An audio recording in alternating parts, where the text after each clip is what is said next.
That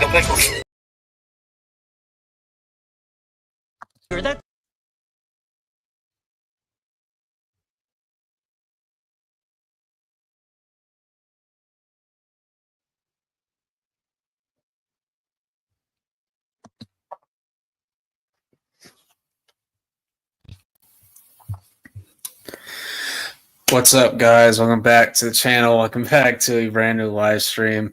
Hope everyone is having a good week. Happy holidays. Got a week until Christmas. What's up, Melissa? Happy early holidays.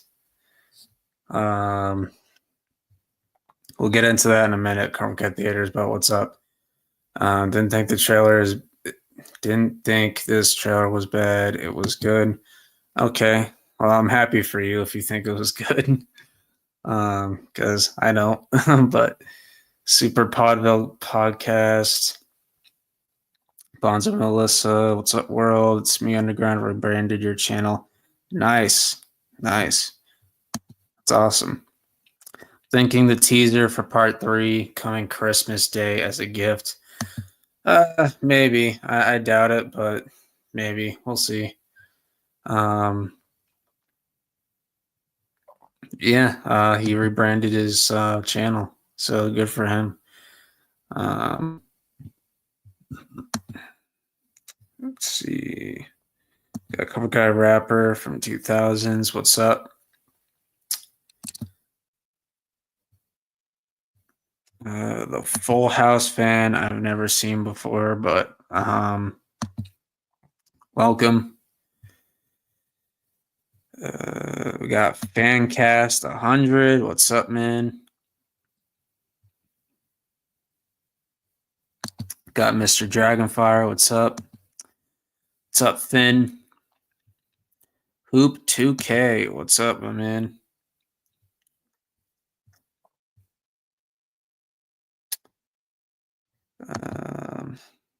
I hope Cardi was in the stream to watch his favorite intro.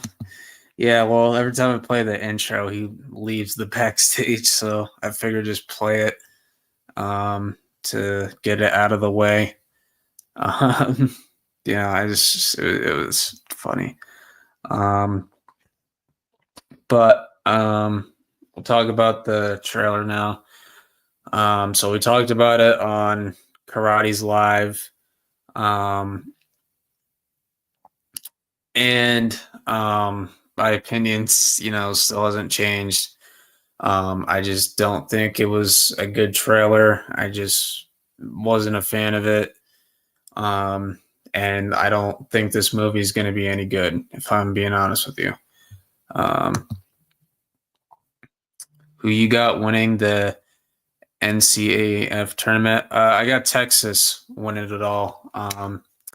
I think it'll be Texas versus Georgia in the championship game. I think Texas will win it. You got Calvin Banks at left tackle. Patriots, get him, please. You got Cam Williams at right tackle. They have a really good roster. I think they should start Arch Manning, the full thing, but they're probably going to start Quinn Ewers. But if Quinn Ewers can, win them the championship game, I think his draft stock will probably go up. But Georgia has a really good defense as well. But I got Texas winning it for sure. Glitches Spider, what's up? But like I said, this trailer, like it looks like a fanfic that you find on AO3. If you don't know what that is, that's Archive of Our Own, where people go write fanfics. Like there's a whole bunch of Cobra Kai fanfics on that website. But it just looks like a fan fiction to me. Like it literally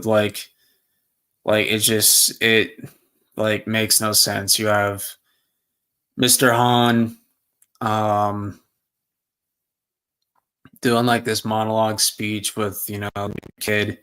Then you have somehow he goes from China to California, and he figures out where Daniel lives, I don't know how he finds that out, but he does. Um, so he arrives there in a cab, and the Mr. Miyagi's house looks different in this shot. Like in Cobra Kai, it's like blue or tealish color. In this shot, it looks like how it did in the original movie. So I don't know why they like repaint it and stuff like that. That doesn't really make sense to me. Um, but like he says, like I didn't like Daniel's like you knew Mr. Miyagi, and he's like I didn't come here for Mr. Miyagi. I came here for you.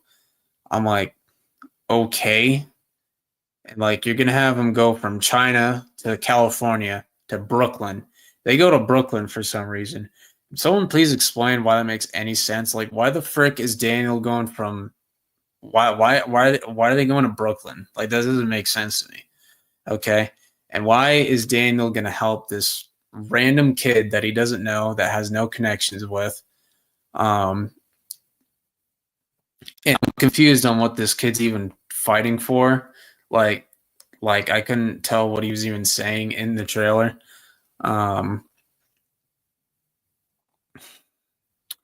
I just like this is gonna have a massive effect on the franchise because you already broke canon by having Mr. Han in it because the creators of Cobra Kai said he's not canon to the universe.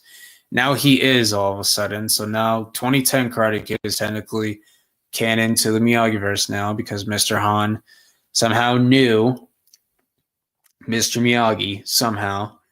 I don't know how they're gonna make that make freaking sense because Kung Fu and karate are different styles.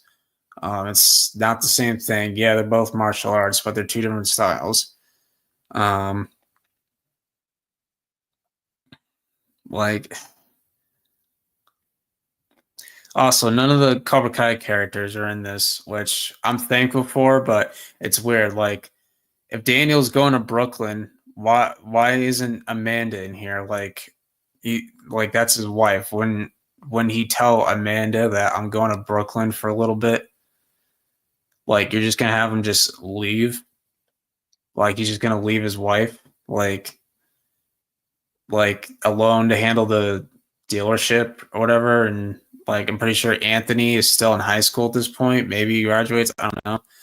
But I assume Sam's like off to college or like whatever she's doing. I don't know whatever they do with her character in season 6.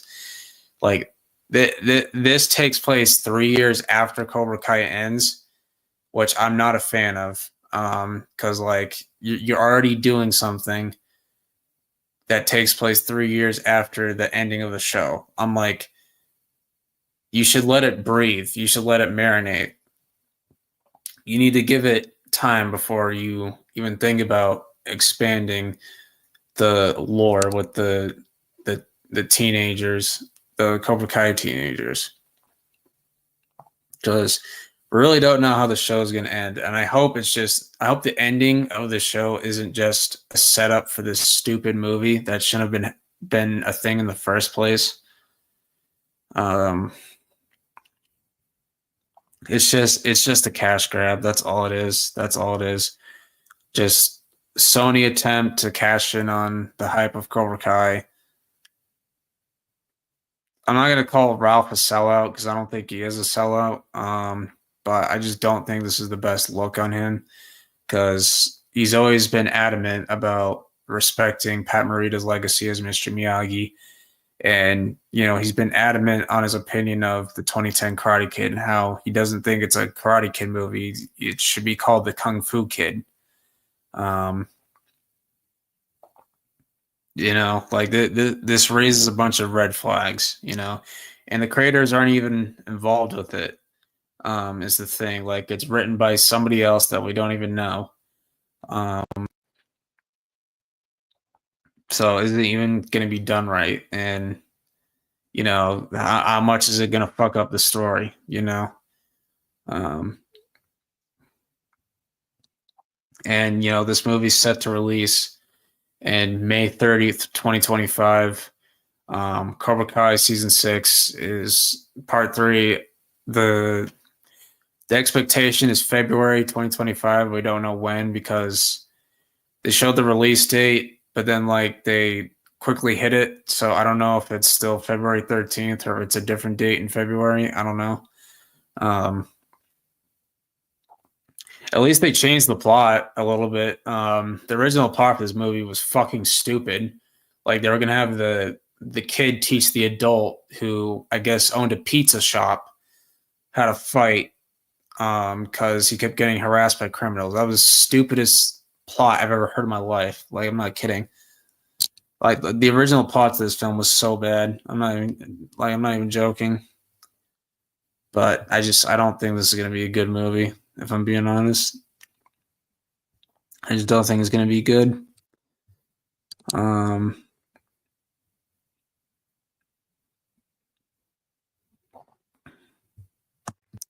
I've heard of Full House. I never watched it though. I just don't like it. You know, it's just I'm not excited for this movie at all. Even TCK, talking Cobra Kai, he wasn't the biggest fan of it either. Go check out his reaction on his channel. It's like we don't need this movie. Like nobody asked for this movie, you know. Yeah. Go check out Cobra Kai Karate's reaction on his channel, and then go check out his video on why this is a stupid idea. Just Sony being Sony. Full House fan, he said he hasn't. Going by the trailer, this movie feels more like it's connected to the 2010 and OG Karate Kid movie, but it doesn't feel like it's connected to Cobra Kai at all. I know it's stated that it is, but it doesn't feel that way.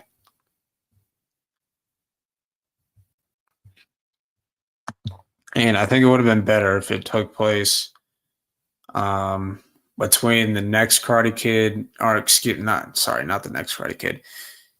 I think it would be better if it took place in between 2010 Karate Kid and like in the middle between 2010 Karate Kid and Cobra Kai season 1. But obviously not. I don't know, man. If they start Arch Manning, that would be good. But Ewers is struggling against Georgia. But it's going to be fun to watch. By the way, what do you think of Travis Hunter winning the Heisman Trophy? Well, Georgia has a really good defense. You know, they have Michael Williams, Malachi Starks, Jalen Walker, Nazir Stackhouse at defensive tackle. Like they have a lot of good defensive players on that team. It's good they have a good defense because Carson Beck sucks. Like he's horrible. Their backup was playing better than him. So I think Georgia has a really good defense. So that's part of the reason why Quinn was struggling. But, you know, I'm just not a big fan of Quinn Ewers. Like he just struggles to read the field and he can't get the ball down the field that very well. As for Travis Hunter, I see why he won it because he's number one in both the positions he plays. Like he's the number one corner in college football and he's the number one wide receiver in college football. Like he plays two positions and he does it every single game. Which is impressive, but it's not going to work in the NFL. And I know he said that he wants to play both positions full time in the NFL, but it's not going to work at the NFL level. I think what he should do is I think he should be a full-time corner because he's better at that. And then, you know, have him play like give him some snaps at wide receiver on like third down. Like he can use him in like a jet sweep play or, you know, you can use him as a punt kick returner as well because he's got speed as well. But I don't think he should be full-time at both. But what he's probably going to do is he's probably going to try to play wide receiver because of the money, because wide receivers get paid shitloads of money. Justin Jefferson got a massive contract. Jamar Chase wants to top that contract. So that's the thing with Travis Hunter is his agent's gonna try and sell him on being a wide receiver because of the money. But I view him as a corner more than a wide receiver.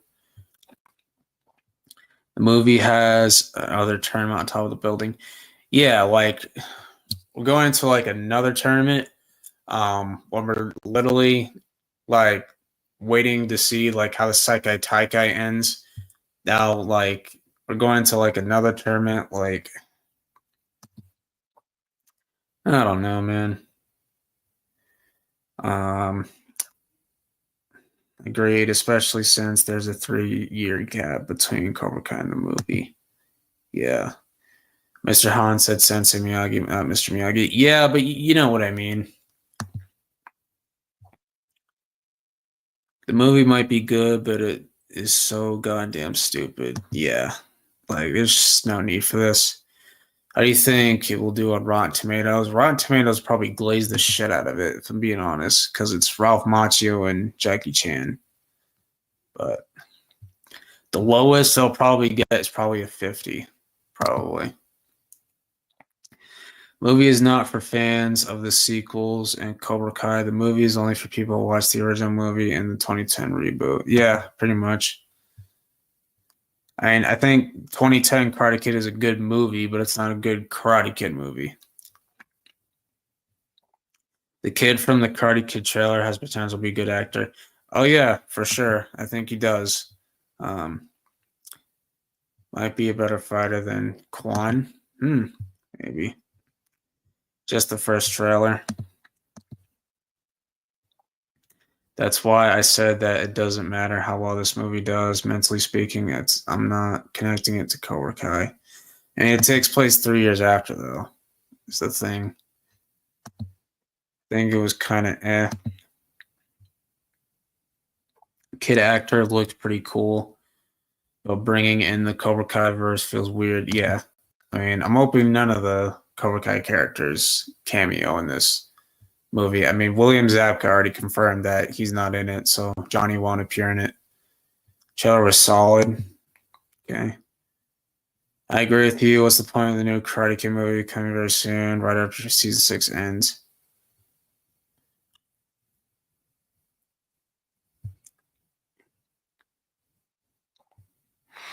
You're judging it before even seeing it. It's my opinion, bro.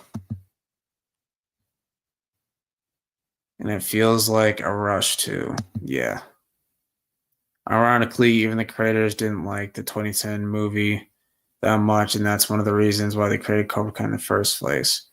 Yeah, like they said that it's not canon to the universe. And, Sony's like, nope, fuck you. It's canon. I thought it was decent, but there are elements in there that just don't make sense. And while it may connect to the universe, it doesn't feel connected to Cobra Kai at all. Yeah. A pizza shop. Who the fuck is writing this shit? Yeah. Maybe Mr. Han knows Mr. Miyagi in the past. Yeah, but even that's unnecessary. Like, you don't need to do that. Samantha LaRussa, I think the reason why the Miyagi-Do Dojo looks different from the movie is because maybe something happened to the other one, part 3. Yeah, maybe. What's up, Tristan? We might get the part 2 teaser on Christmas Day during the NFL games. I don't know about that, but maybe. He's most likely going to play corner, but they should let him play some wide receiver snaps. Not all the time, but some. Yeah, that's basically what I'm saying. Only thing ruined the movie for me if Jaden Smith better not be in it.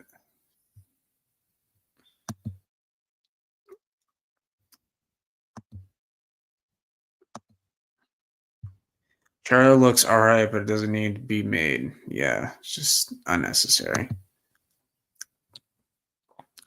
People are glazing Quan badly. They think he's still the best teen fighter, but he got destroyed by Robbie and Axel twice. Yeah. Yeah. Quan's more of a flashy fighter. That's what I'm thinking too, but it's the trailer. It doesn't make it feel like it's connected to Cobra Kai, and there are elements in there that just don't add up. Yeah, it's just weird.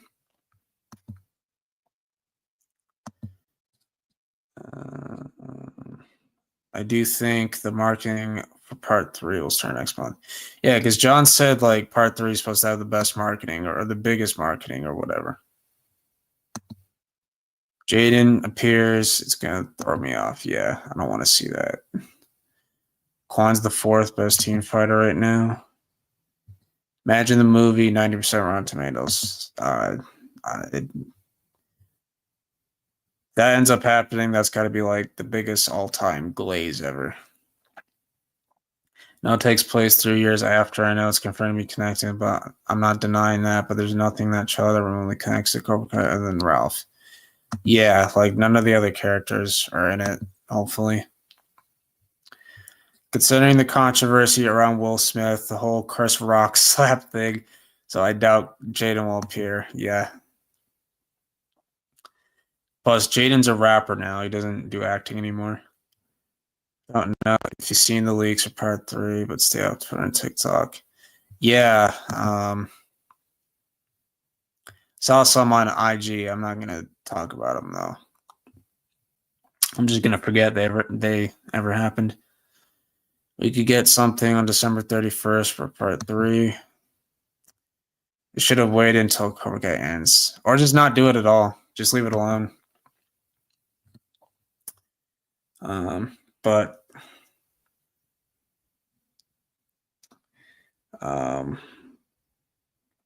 we'll get into. I don't say retired, but he just doesn't do it anymore. He just does. He's a rapper. He does rap music.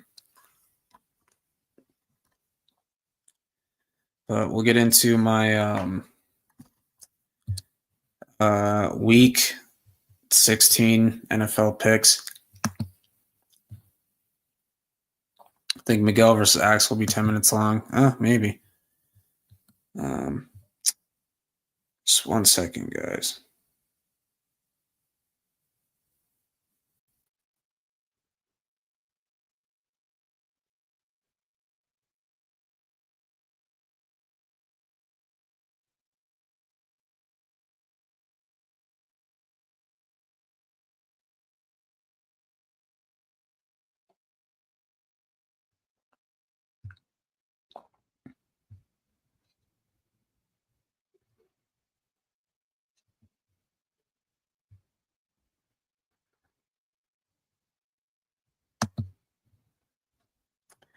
They're a good team.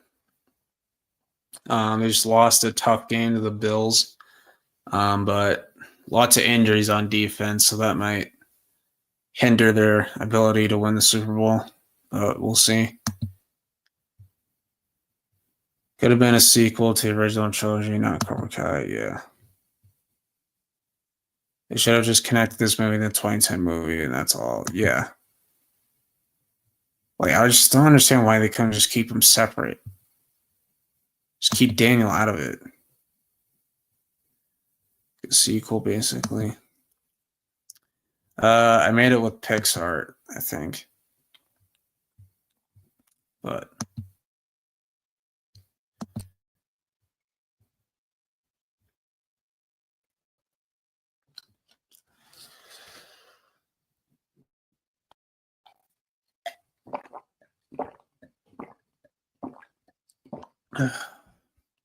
But we'll start with Thursday night football. I believe it's Broncos and Chargers. As Thursday night, but that got moved to Sunday. So it'll be Chargers Broncos. So playoff predictors, please fix your website. This is ridiculous and kind of embarrassing. So please fix your website. But we got Chargers versus Broncos. I'm going to take the Chargers. I think they bounce back after that embarrassing performance against the Bucks, like 40-17. That was just ridiculous. But at the end, 17-20. Start off with that. And we got Saturday games. We got Chiefs versus Texans. I'm going the Texans. I think CJ Stroud is really good. Texans started to play better. Chiefs' offensive line is not great, specifically the tackles. I like the interior. The interior O-line is really good, but their tackles are not good. Will Anderson and Danielle Hunter should have a field day. Then we have the Ravens versus the Steelers. I think the Ravens scrape by the Steelers. The Steelers always play them tough. It'll probably be like 24-21 game. It'll probably be a close game. The Steelers always give them a rough time. I think that's it for the Saturday games. Yeah. But we got Browns versus Bengals. There's no excuse for the Bengals to not beat the Browns. The Browns are rolling out Dorian Thompson-Robinson out there. Bengals shouldn't beat them. Say like 38-13, something like that. But but the quarterback they're rolling out is awful, so I don't see them beating them. Then we got Titans, Colts. Titans benching Will Levis again. Surprise, surprise. Mason Rudolph's out there. Anthony Richardson's been disappointing. I'm still going to pick the Colts, though. They bounce back after that embarrassing loss. It'll probably be like, I'll say like 21-16. We got the Jaguars versus the Raiders. Raiders don't even want to win right now. If you're paying attention to the Monday night game, Raiders fans were holding up signs saying just tank for Shador. So I am going to pick the Jaguars because the Jaguars are still kind of competitive. They almost beat the Jets. The last two times Mac Jones played against the Raiders were embarrassing. That first one, I think he threw it to Stevenson, and then Stevenson lobs it to Myers. Myers tries to get rid of it, so he laterals it back to Stevenson, but Chandler Jones picks it off, and he runs over Mac Jones and takes it into the end zone for the game winner. And then the loss last year, the game ends with Mac Jones getting safetied in the end zone, and we have to punt it back, and then that's how we lose. I say, and the Raiders have Desmond Ridder. I'll take Mac Jones over Desmond Ridder. Desmond Ritter's terrible. But I think Mac Jones finally beats the Raiders.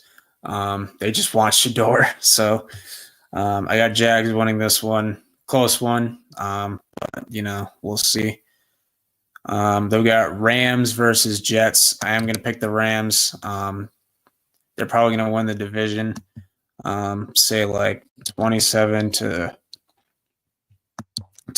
The Jets offense is playing better. Aaron Rodgers and Devontae Adams are trying to play better. But their defense is still playing poorly.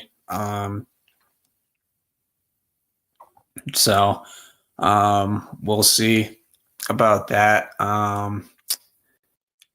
There's reports saying that Garrett Wilson might request a trade. So we'll see how that plays out.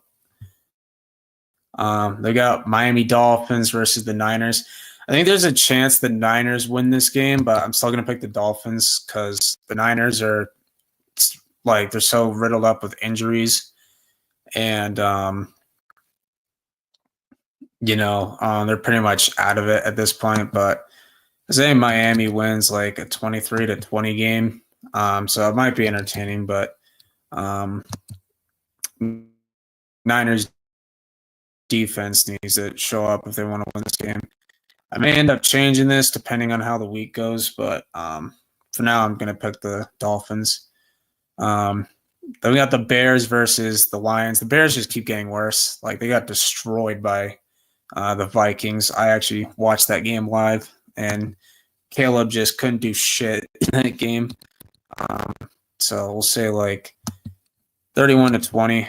I don't see the Lions losing 2 in a row.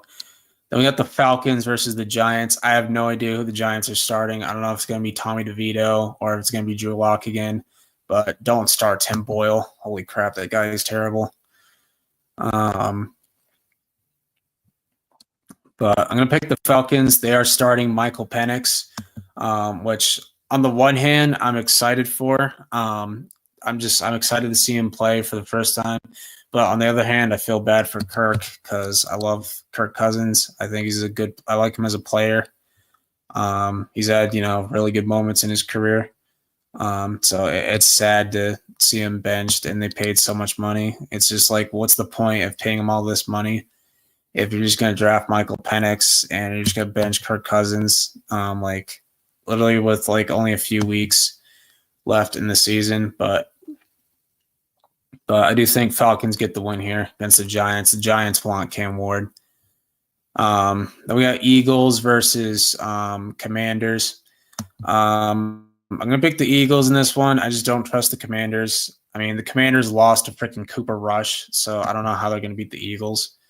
But Saquon Barkley will probably have a good game. But do you think the score will be closer than last time? Probably like around that range. Then we got Cardinals versus Panthers. I think Cardinals will win this one. Panthers defense is horrible. I do think Bryce Young will bounce back in this game, but I just don't think it'll be enough for them to win. But maybe they get the upset, but say like 28-20. I think James Conner will have a good game, and I think Chuba Hubbard will have a good game. We got Vikings versus Seahawks. I have no idea if Geno Smith's going to play or not. If Sam Howell plays, that's not going to be good. But I'm going to pick the Vikings. Vikings have been phenomenal. They have a chance at that 1 seed. They have the same record as the Lions now. But I'll say like 27-17, something like that. And then, to wrap up the day games, we got my New England Patriots taking on the Buffalo Bills. They flexed this game to 4 o'clock. I'm going to pick the Bills, plain and simple. They should have a field day with New England. 48-17. And giving the Patriots 17 points is being nice. Because I don't know how they're going to score against the Bills. I just don't see it happening. But especially after that performance against the Lions, and Patriots couldn't do anything against the Cardinals. Next, Sunday Night Football, Tampa Bay Buccaneers versus Dallas Cowboys at Dallas. I am going to pick the Buccaneers in this one. Say 28-19. I think it'll be entertaining. But I just don't think Cooper Rush is a good quarterback. And Baker Mayfield has been playing phenomenal. So I think they'll win this game. And then for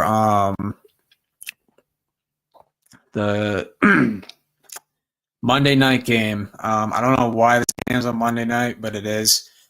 Green Bay versus the Saints. Good luck, New Orleans. Spencer Rattler in the cold. Oh, boy. Say like 36-18. I think that's everybody. But Packers just way better team. Better quarterback, better running game, better defense. So they should be able to win this game. Those are my predictions for week 15 or 16, excuse me. There's a draft order. Raiders should be at number 1 over the Giants. Patriots at 3, Panthers at 4, got Browns, Titans, Jets, Jaguars, Bears, Saints, Cowboys, Niners are right behind them. That's funny. Bengals 7-8, still have a chance to get in to the playoffs. I think there's Wednesday games next week. I think. Let me check to see if there's Wednesday games. Yeah, there are. Okay, so I'll do my predictions for the Wednesday games next week. So I'm gonna pick the Chiefs for the Christmas game. I want the Steelers to win, but I pick the Chiefs to win in this one. Probably like 20. See it being a 23-21 game, probably.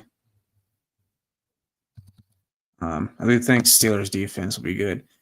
Then we got Raiders versus not the Raiders, excuse me, the Ravens versus the Texans. I want the Texans to win, but I think the Ravens will win. Probably like 27 to 21 game. Those are my Christmas Day games predictions. And then everything else is at a normal date. I think actually I might not be live. To figure out when I'm doing a live next week. I might do a live on Saturday night, or we'll see if I can do it on Wednesday. I should be able to. But we'll see.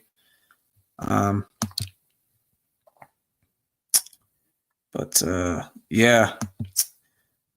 Got Mr.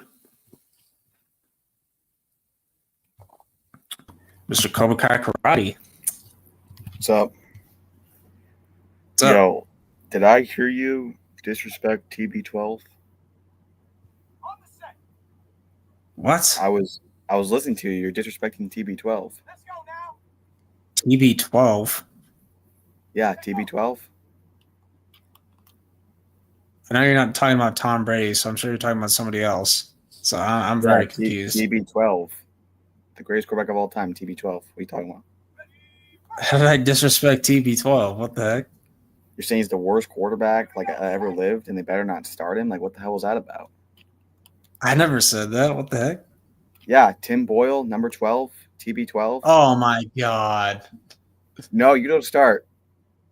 He's not good, dude. No. Did you not see that? He wasn't touchdown good in college. He's not good in the NFL. Did you not see that touchdown to Malik Neighbors? Oh, my gosh. He's the best quarterback we've had all season, and that's might not be saying a lot, but I don't care. He's throwing dimes to Daniel Bellinger, dimes to Malik Neighbors. He's the greatest. He's the true TB12. That's what I say. It's not Terry Bradshaw. It's not Tom Brady. It's Tim Boyle. Okay, I'm gonna give the movie a chance. Okay. I'll give it a chance to whether I'm not. I like that. I actually probably shouldn't say that joke. Never mind. Yeah. After the 2010 movie came out, there was supposed to be a direct sequel, but never got past the writing stage. Wow. The only reason why I'm watching it's shocking. It's shocking they didn't do that. That movie made so much money. Yeah, that old Justin Bieber song, that ass song they put with it, like they made a lot. Oh yeah. What's up, Tristan? What's up? Me too. What's up, G? His Broncos winning. Okay. Yeah, our Broncos winning. Upset. Okay. Yeah. Tristan, you know that like literally own the Broncos like badly. It'll be different this time. Patrick Mahomes gets glazed so much he's not even good. What the heck? I mean, he's still good. He's one of the best. He's not being good this year, but he's literally one of the best. I mean, he's having a down year, but I still think he had a down year last year, and look what happened. I'm just Ravens finally beat still. Yeah, they got to get that. Yeah, I'm actually gonna pick the Ravens. They have to. Because last year they only swept him because Lamar wasn't playing the next game. So yeah, the last game that they rested Lamar because they had the 1 seed locked up, so they didn't want to risk injury. Yeah, so they should win. Bandwagon Chiefs fans definitely don't help their likability. Yeah, especially with Taylor Swift over there. Glitches. He's not doing the best this year. I agree, but he's overall. Yeah, he's still like top 3, top 4, top 5 He's top this year. 5. Raiders want Shador. Yep, they don't care about winning. I don't think 49ers are actually going to make it. I'm just saying. 49ers still have a chance for a playoff spot. They got to win out and need other NFC teams to lose. Yeah. It's not happening, though. I think the Niners are pretty much checked out this year. I think they'll bounce back. I think they'll bounce back next year, but this year they're much cooked. I think their dynasty. I mean, their dynasty, like there is no dynasty. Their wannabe dynasty is over. They should have just got. That'd be one of the most failed super teams ever in terms I think of. it's their second place dynasty is over. That's probably the right word. They should have just got Penix. He's not a quarterback. They need to develop. Yeah, okay, what dumbass said that? That's Tristan. Dude, I'm saying they didn't freaking, they didn't need to get hurt. They could have just got Penix if they don't want hurt. But why would they take Penix over McCarthy and Bo Nix if they just wanted a quarterback? Well, because isn't Penix has he been in college longer and he doesn't really need to develop? Bro, just look at Bo Nix. You think Penix is better than Bo Nix? Well, I don't know. We haven't seen him play. We don't. Well, he's going to look like Prime Michael Vick against the Giants defense. I'll tell you that. Bo Nix is people act like he's the greatest quarterback ever. He's kind of been playing shit too. They're acting like he's John Elway. Like Jesus. He's playing good, but okay, let's calm down. But throwing interceptions. Bill's defense has been. Oh, look at Elway's interceptions! Holy moly! Bill's defense has been mad these last few weeks, but maybe because the offense they have played. I mean, I thought the defense was off to a good start against the Lions, but the Lions ended up clawing their way back into it. I'm saying Patriots have a chance, maybe. No chance. Going to see Sonic 3. Can't wait. I heard Sonic 2 was good, so I wonder how Sonic 3 is going to be. They're good. I still think we're going to finish second because the Cavs are just so far ahead and they're just playing so good. I think the Cavs will finish first.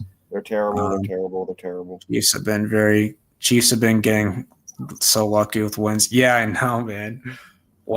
Some of the wins they've gotten away with is pretty wild. 1 second, Melissa. Where'd T go? Rocky reboot needs to happen, please. Yeah. Well, I don't think Sony own it. I blow up the Sony facility. That's the day. Does Sony own the rights to Rocky, or they do? Oh, they do. Okay. Samantha, no, we don't need a Rocky reboot. Plus, they wanted to do a spin-off of Creed's deaf daughter. Like, if anyone gives a piss about that. Yeah. No. Thank God that didn't happen. I'm glad they didn't do the Drago. I was wanting to do a Drago spin-off, but I like the Drago. We did it now. I could tell this is you. No Stallone, no me. That's all I'm gonna say. Right, if you do a rant video for part 3, you're not gonna reach it. Oh my gosh. Oh my gosh. That's the dumbest thing I've heard in my life. I've heard some dumb things today. Oh really? Oh yeah. Let me make sure this is. I was looking. You know my one video. My Bonsai. What video was it? It was the. Did you delete the link? I think. Yes. Okay. I think it was my It was my video on why I think it's a bad idea. It has 40 dislikes. Oh Jesus. Whoa, really? I think it's more dislikes than the one where you reacted to the trailer. No. It was the one of me talking about why it sucks. Why the movie that they're making is a bad idea. Yeah. Really? You should have expected it. Well, there's a lot of casuals there. Like most people haven't seen Cobra Kai. They're just they know what the hell they're talking about. Wow. Honestly, I don't think anyone's ever I've never seen anyone push a dislike. Well, most of them, I'm pretty sure they're on the age of. I can't even dislike. I don't even see the dislikes on my phone. Oh, you can look on YouTube studio. I saw it when I was on there today. I mean, honestly, I think honestly, what you said, it was your honest opinion, and if I'm being honest myself, there were things there that you said that I do agree with. I mean, I do think the trailer is decent, but I understand what you're saying, so Like, Yeah, you know, I had to whether break the sad news to everyone in the comments that not everyone on the internet agrees with everything you think. It's unfortunate. They just found out. Yeah. But even if I disagreed, I wouldn't hit a dislike. Like you're entitled to how you feel. Well, yeah. I mean, I'm not gonna lie. I've seen some people say bad stuff about Rock, and I've disliked it. I'm not gonna lie. But I'm not. You can I'm not. dislike it. Just I'm don't not freaking whining go in the rant at comments. them. I'm not whining in the comments though. Yeah, I'm saying you could dislike a Right. video. I'll probably do it to you if I'm, but as a joke though. I don't really care. No, I don't really like or dislike videos. I don't really care that much to do that. I never really dislike videos. Like the ones I don't really care for, I don't. I But, just you know, leave them. I found it really disappointing that YouTube got rid of that you could see it, because like now, like if you're trying to do like a tutorial, like you can't the dislikes would show if it's like real or not, or if it's just like a waste of your time. Now you don't even know. I only like videos I like, and then the ones I don't like push anything. I just leave them. I don't know why they removed the dislike visual thing. It's pretty stupid. The Rock first. That's what that's what Dragonfire's calling this. The Rocky verse. Oh my gosh. Yeah. Oh my god. That may actually be a thing now at this point, because that's what the Karate Kid movies are based off of. Rocky, right? This was inspired by, yeah. Yeah, exactly. The original Karate Kid was made by the same director and composer of Rocky. Yep, and you're And exactly right. producers and Studio, studio aka company. Samantha LaRusso. Karate's right though. I mean, I'm right in like that. That's what I think, because like I said, when it comes to this stuff, people have a hard time understanding that there is no really facts when you're giving opinions on subjective things. Right. Yeah. There is no objective There's truth. some people that really love this trailer, but I mean, I don't. Really It's like love me it. saying I don't like chocolate ice cream, and everyone getting mad at me. I'm like, okay, well, what do you want me to do? Like change my taste buds or something? Like That's how I feel. Can you change your taste buds? I actually don't know. You probably could. I don't know. I mean, But I'm not it doing changes like over time. It Would just you doesn't change your taste? Would you change your taste buds? No, I got good taste buds. I like good food, and I don't eat nasty food like Cool Ranch Doritos. There's really no reason for me to change it. Like if I like the food, I like the food. No, I'm not really picky. There's just a couple things that I would never eat. If I even sniff it, I'll probably start gagging. Like ranch, cottage cheese. Oh my gosh. Okay, ranch. Okay, leave ranch alone. Cottage cheese, yes. No, ranch is disgusting. No. It is. Cottage cheese, I agree with. Bro, it's like cottage cheese is nasty. I don't know how that's actually a thing. You'll put that. People in like England put that in their toast. Oh Ew. my god. Ew. There's fucking butter for a reason. Yeah. Or peanut butter, or literally anything. Peanut butter, jelly, like Nutella. And Nutella too, yes. I mean, I'd rather put water in my toast than freaking that. Instead of soggy toast.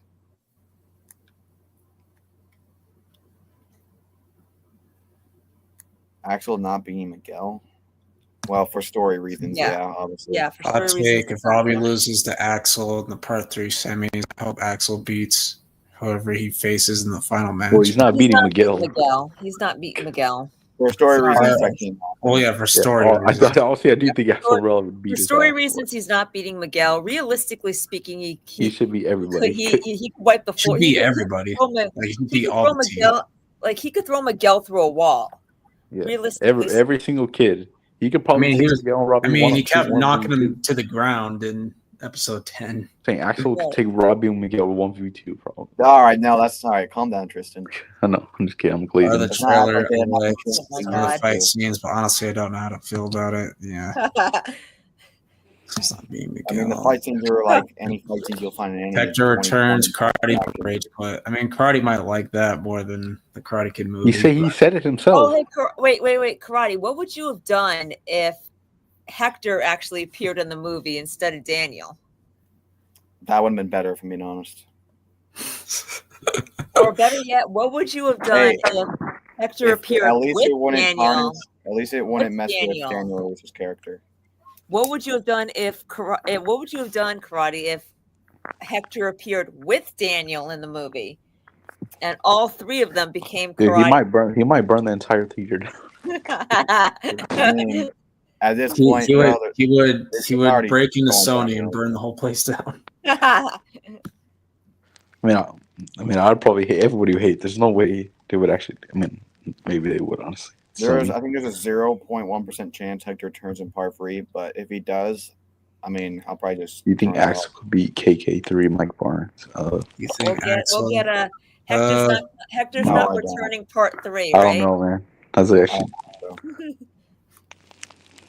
In a street fight, yes, because of his size, but a karate match, I think Mike Barnes looked a lot Dude. better. Okay, who would win Axel? I Cardi's mean, if you want Axel. karate to die, just say it. Yeah, Yeah, exactly.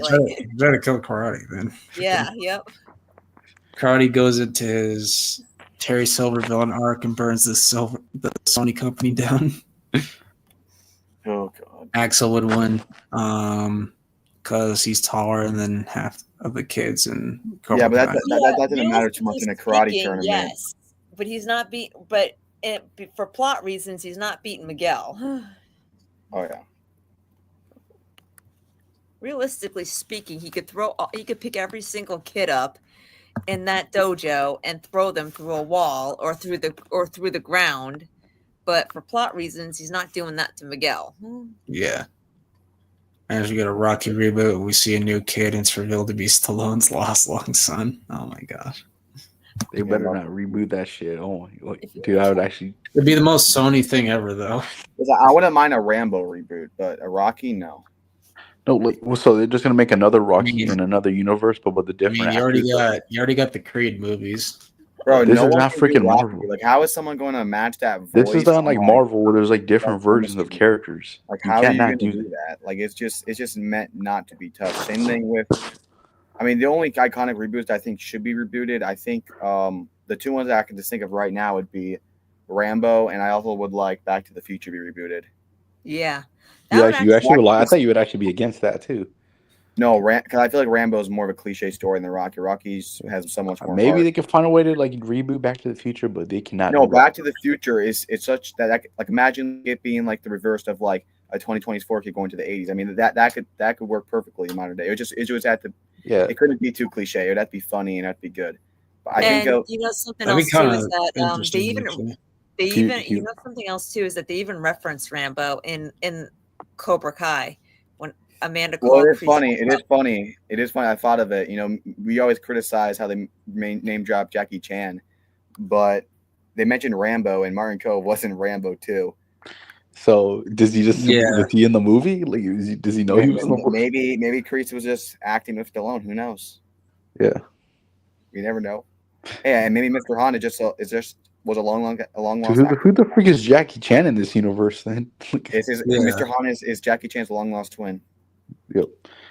To answer your question, they're gonna do that. Like to answer your question, Cinema Fan, Chosen could beat Axel, but he's not beating any of the kids. Honestly, I think Axel would beat Chosen. Dude, he lost to Daniel. I think Axel can beat him. He lost to Daniel. I mean, Axel's taller than Chosen, and he's younger, and he's stronger. And he's skull. He's more. I mean, I feel like they're equally skilled. Yeah, but let's not forget, Chosen knows the pressure points techniques. So did he know that when he was younger, though? No! Oh, I'm sorry. I misunderstood. It was Karate Kid 2 Chosen. I misunderstood. I didn't realize he was talking about Karate Kid 2 Chosen. I thought he was. Well, I think he would beat both. Honestly, not adult Chosen. Bro, I thought he was taller than adult Chosen. I don't know. Dude, I don't think they're gonna put Axel on freaking Tell me why you're not beat a 60-year-old man when he's taller. They're not gonna put him on a sensei level, dude. They're just not gonna. He's taller, stronger, and faster. Am I incorrect? One disabled pod. They're not gonna do that. Karate. Don't forget, Chosen knows the pressure points techniques. Yeah, and one punch, he's on his ass. So it doesn't really matter. I'm not talking about plot twist. He fought Silver. Yeah, no, I agree with you about that. Yeah, you would knock Silver on his ass too. No. Yeah. I'm sorry. This is not the same as saying Miguel would beat Silver. Miguel is like a 5'10" guy who's been knowing karate for 2 years. Axel's like a 6'4" trained beast who is bigger, stronger, and faster, and probably been learning. He's probably done more karate than Silver and Chosen in the last 15 years combined. I mean, how much have they been doing karate the last 15 years? He's been training his whole life. Well, actually, didn't Chosen say that he's been doing karate his whole life? There's no Yeah, but indication. has he been training? Has he been training Silver, the last Silver 15 without years a like retirement. Yeah. Axel has He got done? out of retirement. Yeah.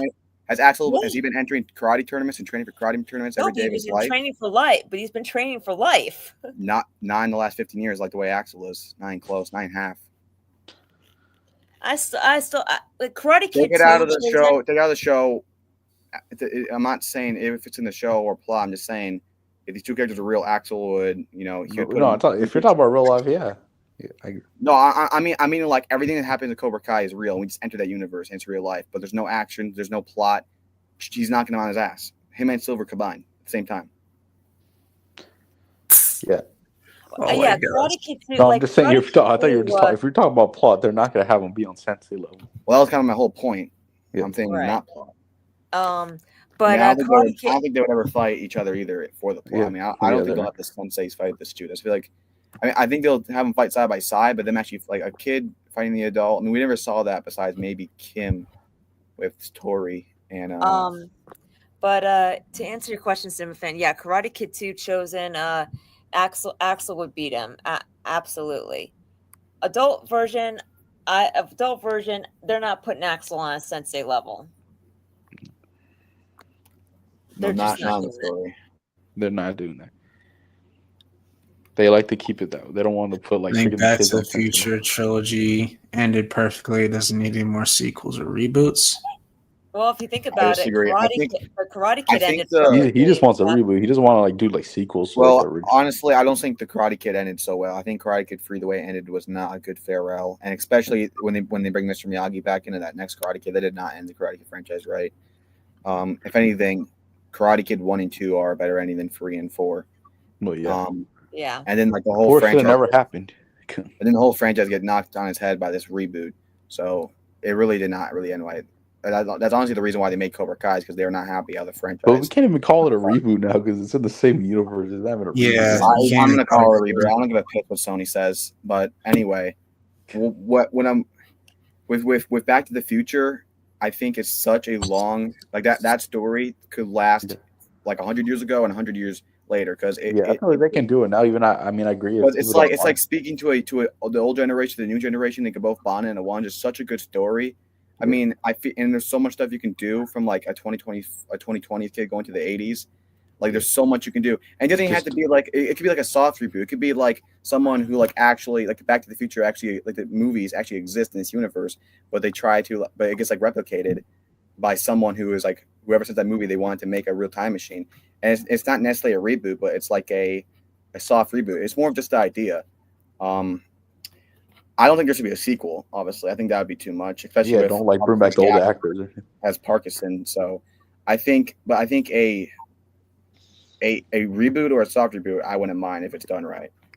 I think that could work. Just don't freaking reboot Rocky. That's like don't touch it. No, because don't touch that. Dude, it's not Marvel. Dude. You can't remake another version. Too much of its own, and it's such a like. Imagine someone trying to doing the Rocky voice and trying to pull out that. Like you cannot do. You cannot have anybody else playing Rocky Balboa. It just wouldn't work. It really wouldn't. He's Rocky. Like that's. A Rambo could work because it's just like a fun action movie. Yeah, it's just action movie. First Blood. You could do something like that. So if they do a Rocky reboot, are they just going to do the same stories? He wants a Rambo reboot, and he wants Ryan Gosling to play him. Oh, I don't know how I feel about that, but like for Rock, you can't like do. What are they going to do if they did a reboot for Rock? Are they just going to do the same stories? I'm gonna sign up. I'll play him. I might have to gain some weight, like 200 pounds. Mr. Han they actually might do that. I think that's actually what they're going to do. Mr. Han is Mr. Serrano. Okay. I mean, what do you think this whole Miyagi subplot is?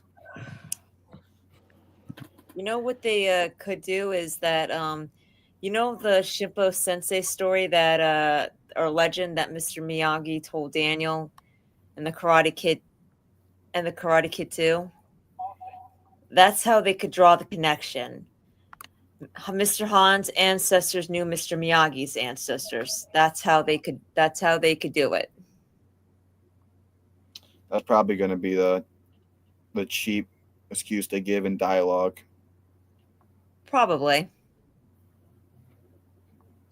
But I really don't know like how that would compel Daniel to go. I mean, I'm just trying to understand feel The like, only oh, way it's I just a he can trailer. like We don't know. if this I'm guy's trying to if understand the what kid is is like Daniel related to Mr. Miyagi, maybe. because I'm just looking at it from like place value because like I only know what I've seen here and what they've shown and what they've I guess gave me. They didn't really show or give any point on what the motivation is for Daniel to go from California to Brooklyn with a guy he barely knows. I mean, And to be honest, to help and this to be kid. honest, Karate,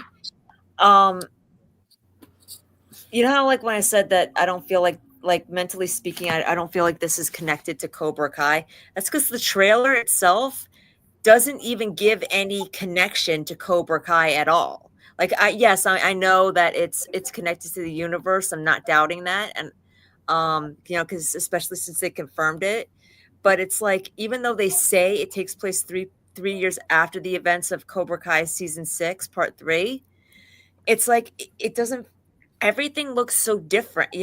There's nothing there that connects it to Cobra Kai except for Ralph, Daniel's Ralph. And like even like that, it's like everything looks different. Even the house, it looks like it just only connects to the Karate Kid. Karate Kid, the Karate Kid and the 2010 Karate Kid.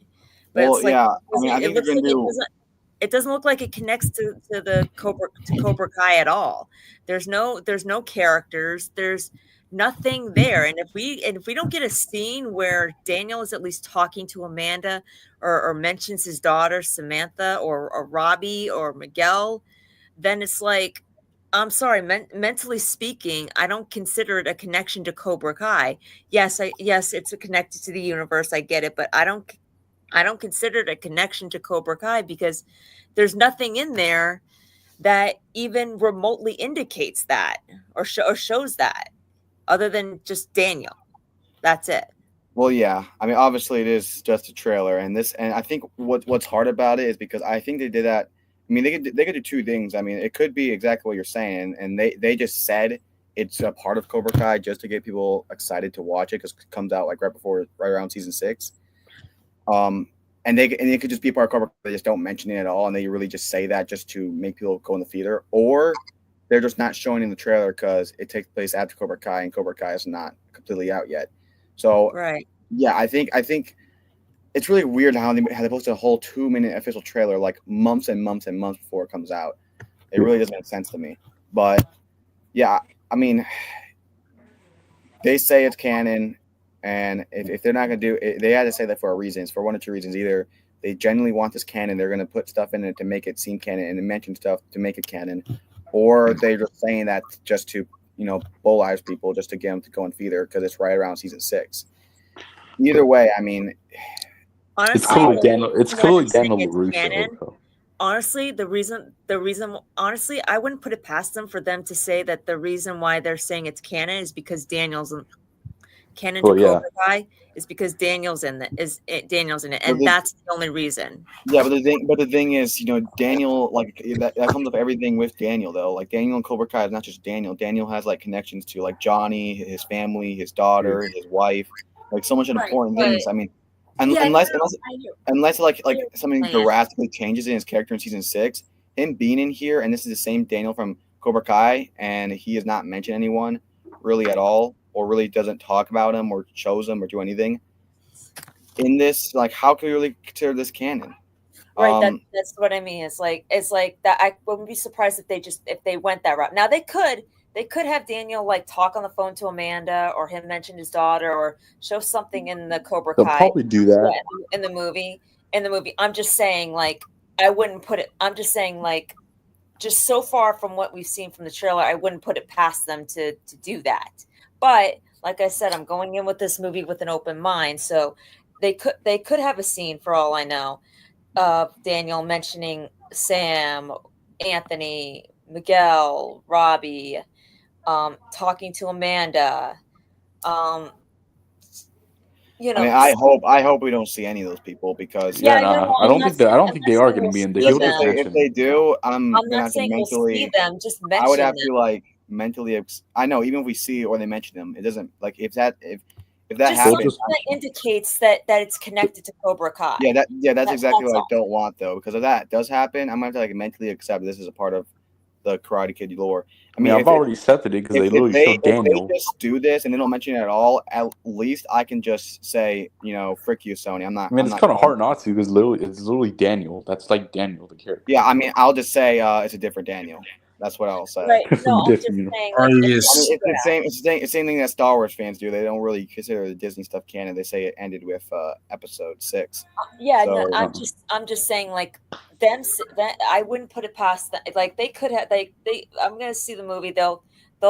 And they could have a scene where they just mention Amanda or Sam or Robbie or they mention the Sekai Tech guy and that's them connecting the Cobra Kai. But if they don't do that, then I'm sorry, I don't consider it a connection to the Cobra Kai to Cobra Kai.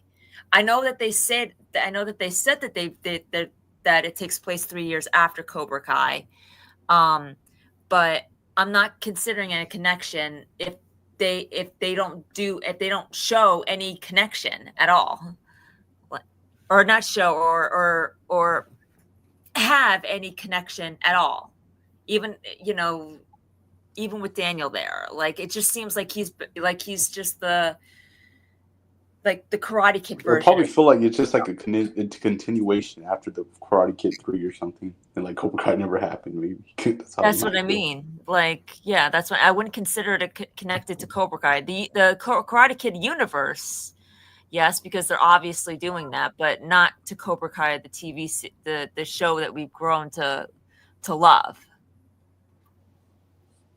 Yeah, I mean, for me, it's like a lose-lose. Like whether let's say it is canon to Cobra Kai, and they show or mention stuff, then it's like okay, now we got Mr. Han canon to Cobra Kai and Karate Kid, and like 20 years from now, when we look back on this whole Cobra Kai and Karate Kid that had a lot of great moments, that's going to be like probably the vocal endpoint or a huge part of the story, and that's canon. Like that I don't like. Or they don't. Then we have people debating on is it canon or is it not, and then we're also going to have people debating on.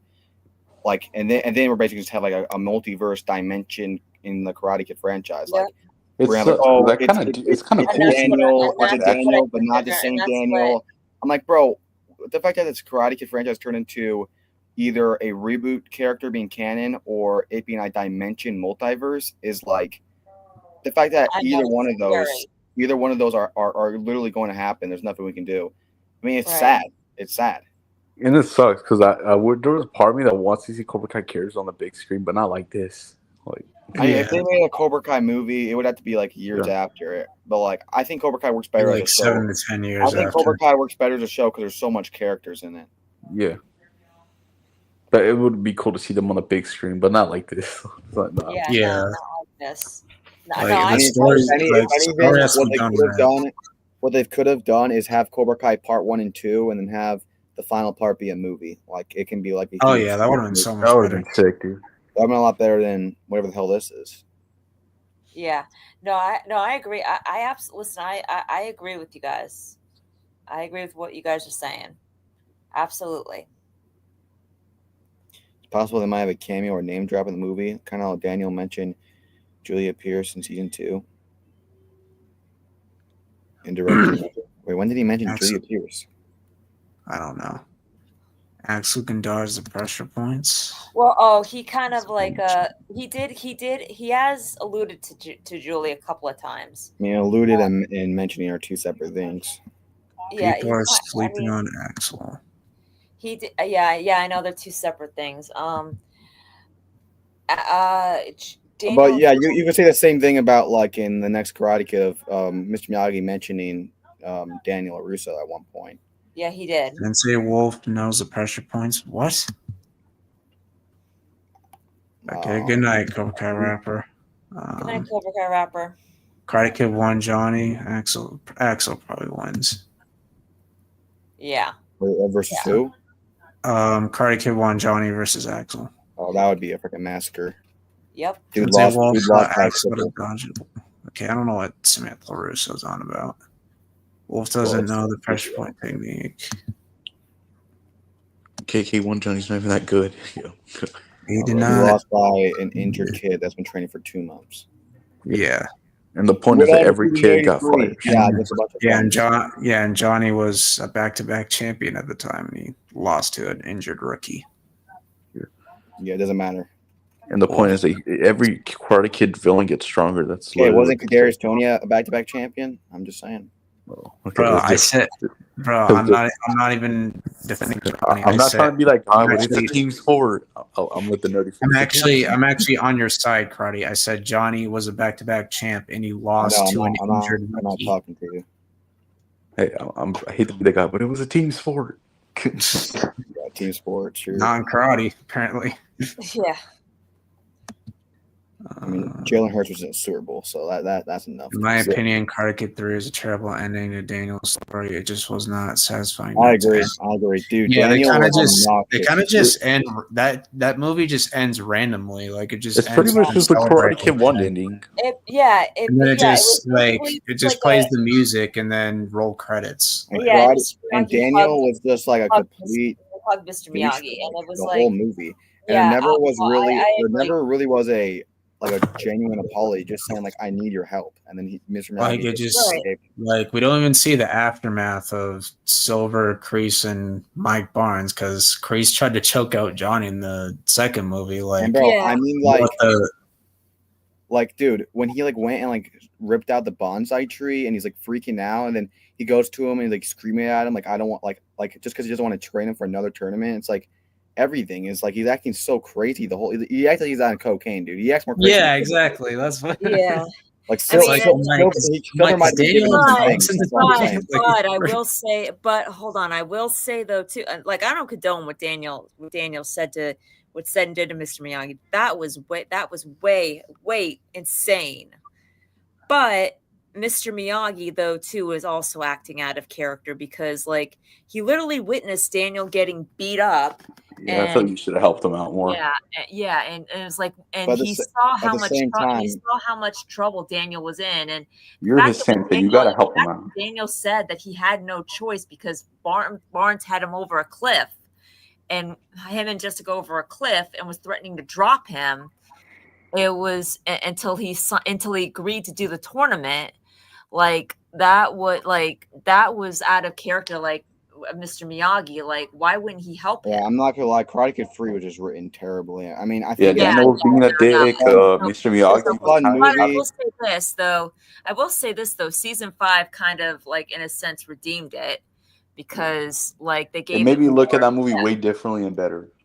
Yeah. Well, I think for Karate Kid 3, it's like Spider-Man 3. Like, it's not a good movie, but like you just enjoy watching it. I think it's absolutely the definition of that. Yeah, it's just like a guilty pleasure movie. It's not a movie I would take out of the out of Karate Kid 1 and 2 are both majority just good movies. They're just good movies. And in a sense though too, it's kind of like Amanda in a sense kind of gave Daniel like a taste of what what Daniel gave Mr. Miyagi in Karate Kid 3 because the way Amanda treated Daniel in season 5 was the way that Daniel treated Mr. Miyagi in the Karate Kid 3, you know, like when he refused to help, him.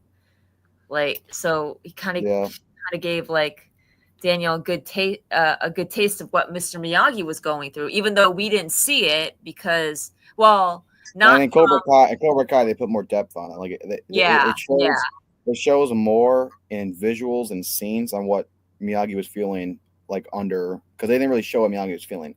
Right. In Cobra Kai, it shows what Daniel, like the process he went through, and it made more sense. I would say this, and this is more, you could say this is more of my love for Karate Kid 1 and 2, and maybe not my much of a like for Karate Kid 3, but I think there's just as much of a gap between Karate Kid 1 and 2 and 3 than there is Karate Kid 3 and the next Karate Kid. Yeah. Like, I would say there's just as much as a gap. And you could even say just as much as gap as Karate Kid 3 to the Kung Fu Kid to Karate Kid 3. Because Karate Kid 1 and 2, I think, are amazing. And people make fun of Karate Kid 2 a lot because it is very corny and cheesy. But I think the overall plot just works. Like, it switches from, like, Daniel needing Miyagi and, like, Daniel needing Miyagi of Miyagi finding out about his life and helping him and mentoring him. And then it kind of switches it to, like, learning about more of Miyagi's life and then Miyagi kind of needing Daniel. And it does that parallel so well a father needing a son needing a father. And Yeah. Cry Get Free, it just kind of just abandons that whole idea that they wrote in the first 2 movies. And something else too is that I get that in that argument in season 5 we were supposed to be on like sort of like Amanda's side, but I'm sorry, I'm on Daniel's side on there. Amanda was way out of character in season 5, and at least in the first half of it. Like, yeah, but in her viewpoint, I think it made sense on why he was out of line, but how she approached it was not right. Yeah, no, that's what I mean. It's like it just seemed like too out of character. Her taking the kids and just leaving and not and this was after. This was after she realized this is why I can't really side with her on that argument, because this was after she found out how right he was about Kreese, and after Cobra Kai broke into her house, after put her daughter in the hospital, after she realizes the brutality and that Cobra Kai represents, and the psychopath that Kreese is, and not to mention the fact that Silver is his best friend, should have raised a red flag with her. And it's like she just she went back to her season 2 I think self. for her, I think what it really was, I'm not necessarily thinking that she 100% doubted him. I think she was just so exhausted and fed up with the situation. Her emotions just got the best of him. I mean, her herself's like, all right, you handle it. Like I think she was more frustrated that she's like brought into this karate soap opera. Like she's dragged into it, and she's always getting dragged back into it. And yeah, maybe she did doubt Daniel a bit. I don't think she was fully convinced. I'm sure she would. I think the majority of that was just her being frustrated. I think it was done really well because I love when stories like shows 2 sides of a story simultaneously, and you could agree and disagree with both sides at the same time, but you can understand them, and I think that's why I love that whole thing. I love the story. I think it kind of harped a little too long, and I think it really kind of got resolved a little poorly, that whole thing. But how it started, it felt really natural with how Amanda and Daniel's character was going. I mean, as far as Amanda goes, like I really think Silver was kind of manipulating her a bit. She had her reasons to just say Daniel's acting crazy again, or that this is truly crazy. And I think it wasn't really her picking a side. I think what it was, it's her having to ask herself that question is what's frustrating her, of like, do I really have to go through this again, of like who's right, who's wrong, and all this crazy stuff. Like, let's just leave this behind. And then she was just like, yeah, you deal with it on your own. Like, this is your issue that you brought into my life. And it was kind of a selfish approach, but I think it definitely was. It made sense for her. I get like story-wise, I love it. I mean, that's why I can't really pick a side in that. I think like for what they both been for, I think they both have fair reasons. I really don't know if I could say a side though. I mean, if I lived in Amanda's shoes, I would probably be on her side. If I lived on Daniel's shoes, I'd be on his side. So it's really hard as a viewer, because you see what they go through, and you see how they think, and what another person sees, what another person doesn't see. Yeah. So right there was just hard. Oh yes, I mean, story-wise, and that's why it's good. That's what stories should do. It should make you think about. Like, that's what I mean. That's what I'm trying to say. Like, that's why I love season 5. I mean, season 5 started slow, but when you get to episode 3, I think that's when whenever they revolve that Mexico stuff, it's just peak cinema from then on. Besides episode 8, of course, and episode 7. I'm not gonna lie, episode 7 is pretty bad. But here's 3, 4, 5, 6, 9, and especially 10 were so good. Some of the best episodes in the show. This is what I've been trying. This is what I've been trying to say for the last 2 minutes, Karate. It's like I'm saying, like I agree with you. Like story-wise, I love it. Like I love how they brought Jessica back. I love how they gave I love how they gave Amanda more of an understanding about what Daniel went through. Like I love story-wise. I just felt like it was kind of out of character for her to leave, for her to just like leave and not realize what Daniel was going through. I don't. Out of character, but like I understand. Like hold on, I understand. Like why out of line. Out of line, probably. No, I was out of line. It's probably out of line. I wouldn't say it's out of. I think okay, out of line's probably a better word. Yeah, you're right. I would say her response to that, I think, was pretty.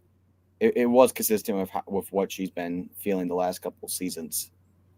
Right. No, yeah. Okay, so out of line is probably a better word. Yeah, out of line is a better word for it. But like I said, I love how they put it into the story. Like I wouldn't change that. I wouldn't change that at all. It Yeah. just seemed like it was like out of line for her not to see what Daniel was going through, and she's been married to him for long enough where she should where she should know how he's feeling, and like this is not his normal behavior. And so that's and I probably shouldn't have said sides, because you're right, it's not like really even about that, because you could see both sides, and I do see both sides.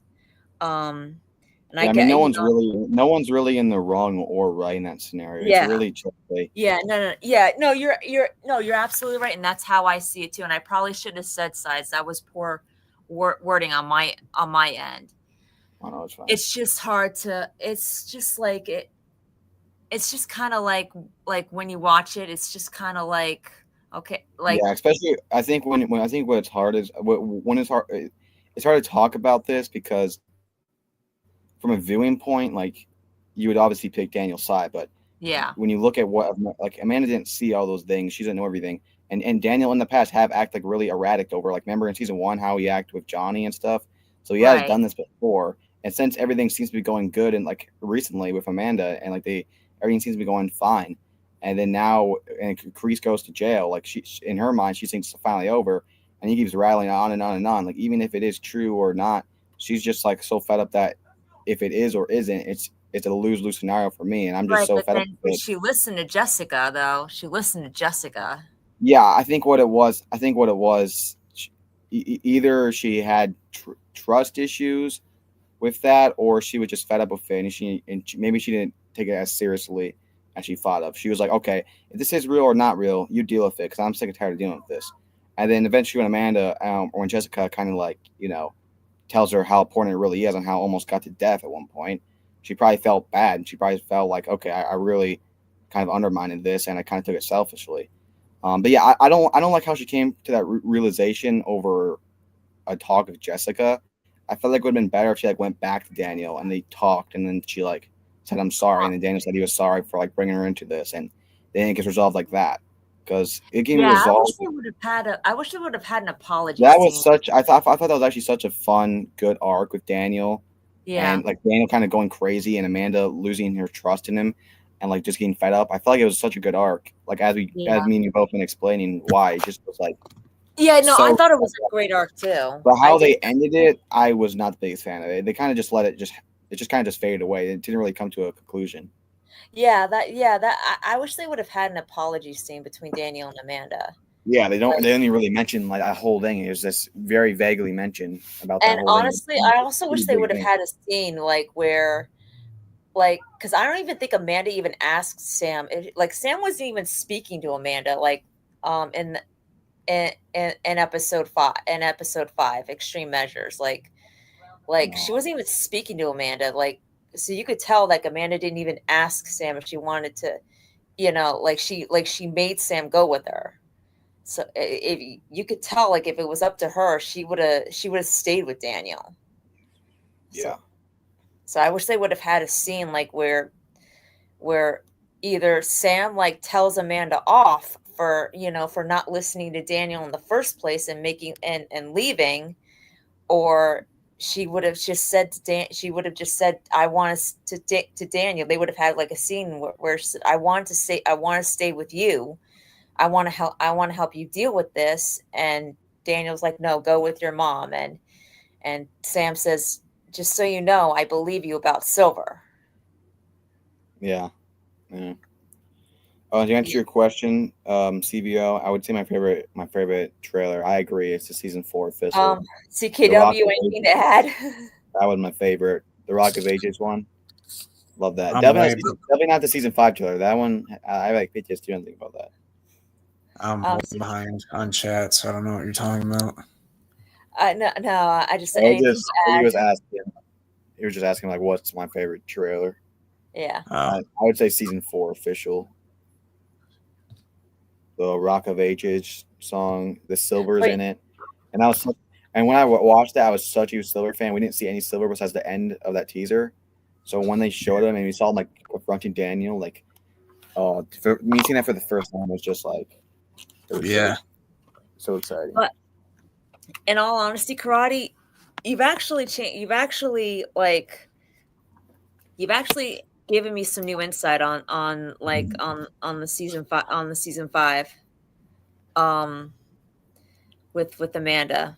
You've actually That's why season 5 is so good. The writing is so good. It could take one kook like me just to come out here and go rabble on about it, and then it can change anyone's mind. And I'm sure one guy come on here, he can ramble on, he can change my mind because they write it in a way where it's such a gray area, and that's why Cobra. That's why I love the show, and that's what's missing and that's why I don't like so much of the season 6.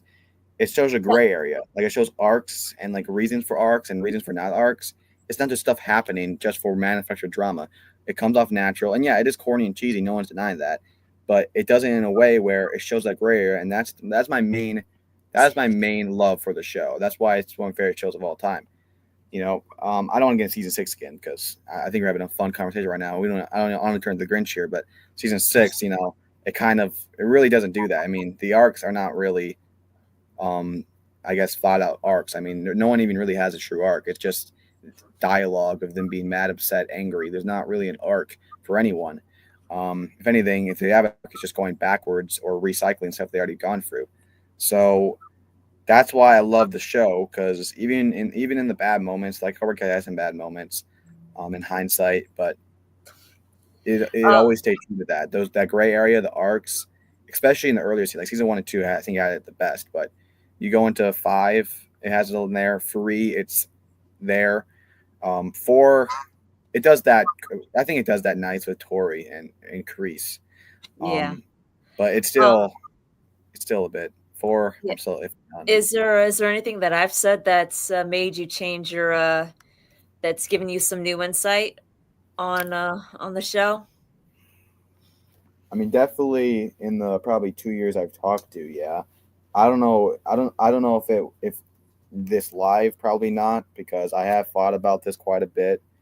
But you've definitely, especially like before seasons, earlier in the days, a long time ago, when you were saying theories, you're just saying theories I never even it never came across my mind. So, but yeah, you definitely changed my mind, and even if you haven't changed my mind on things, you definitely made me consider my position on stuff, like how much I truly value it.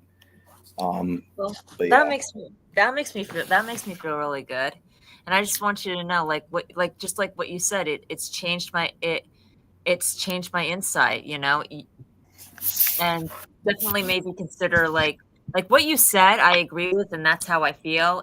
It's just helped me it's helped me choose my words a little bit more better, so that I can make my perspective a little bit more clear. Oh yeah. I mean, that's why I like engaging with the community. At least the good part of the community. To help you understand and show that I do agree with you, and I'm basically saying the same thing. Yeah. Season 3 of the best trailer. I mean, that was a good trailer. That was, especially the hype around it. But for me, I'm still thinking season 4, just because at that point, I mean, I was so hyped to see Silver again. Like that was probably the most excited I was for a fictional character's return ever. Even, I mean, that's right up there with like Tobey Maguire returning, but I didn't even know he was returning. Like that was still a rumor, and I was off like that. I was so off social media. I didn't know any of the leaks. And then I remember I saw a leak the day before, and it wasn't a leak, but it was something. It was someone saying like on like a Reddit post, like, "Yeah, I watched the movie on early access, and it's so disappointing. There's no Tobey Maguire or Andrew Garfield. It was all just a scheme. They just vaguely mentioned Mitch." And I believed it. And the guy was clearly just trolling, didn't know what the hell he's talking about. And I kind of believed. I was like, oh, they're really not going to do that. So that's why I was even better when I watched it in the theater. Because then when I did saw him, I almost had a heart attack. And you want to know what the funny thing is that Silver was in season 3, and we didn't even know it until like the very end. Remember? Yeah, we didn't know it was Silver till the end. But for me, it was more of like, obviously, Thomas and Griffin returning. That's what got me excited.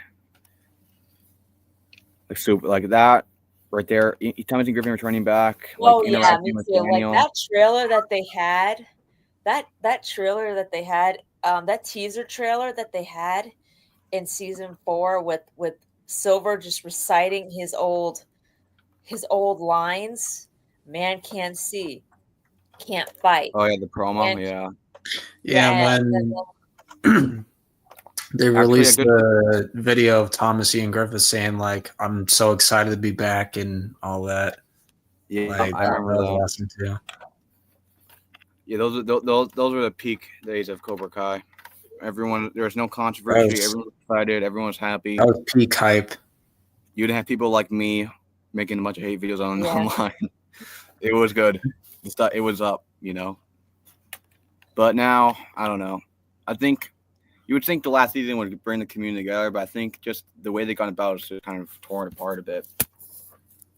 And I've said this before for a show. What I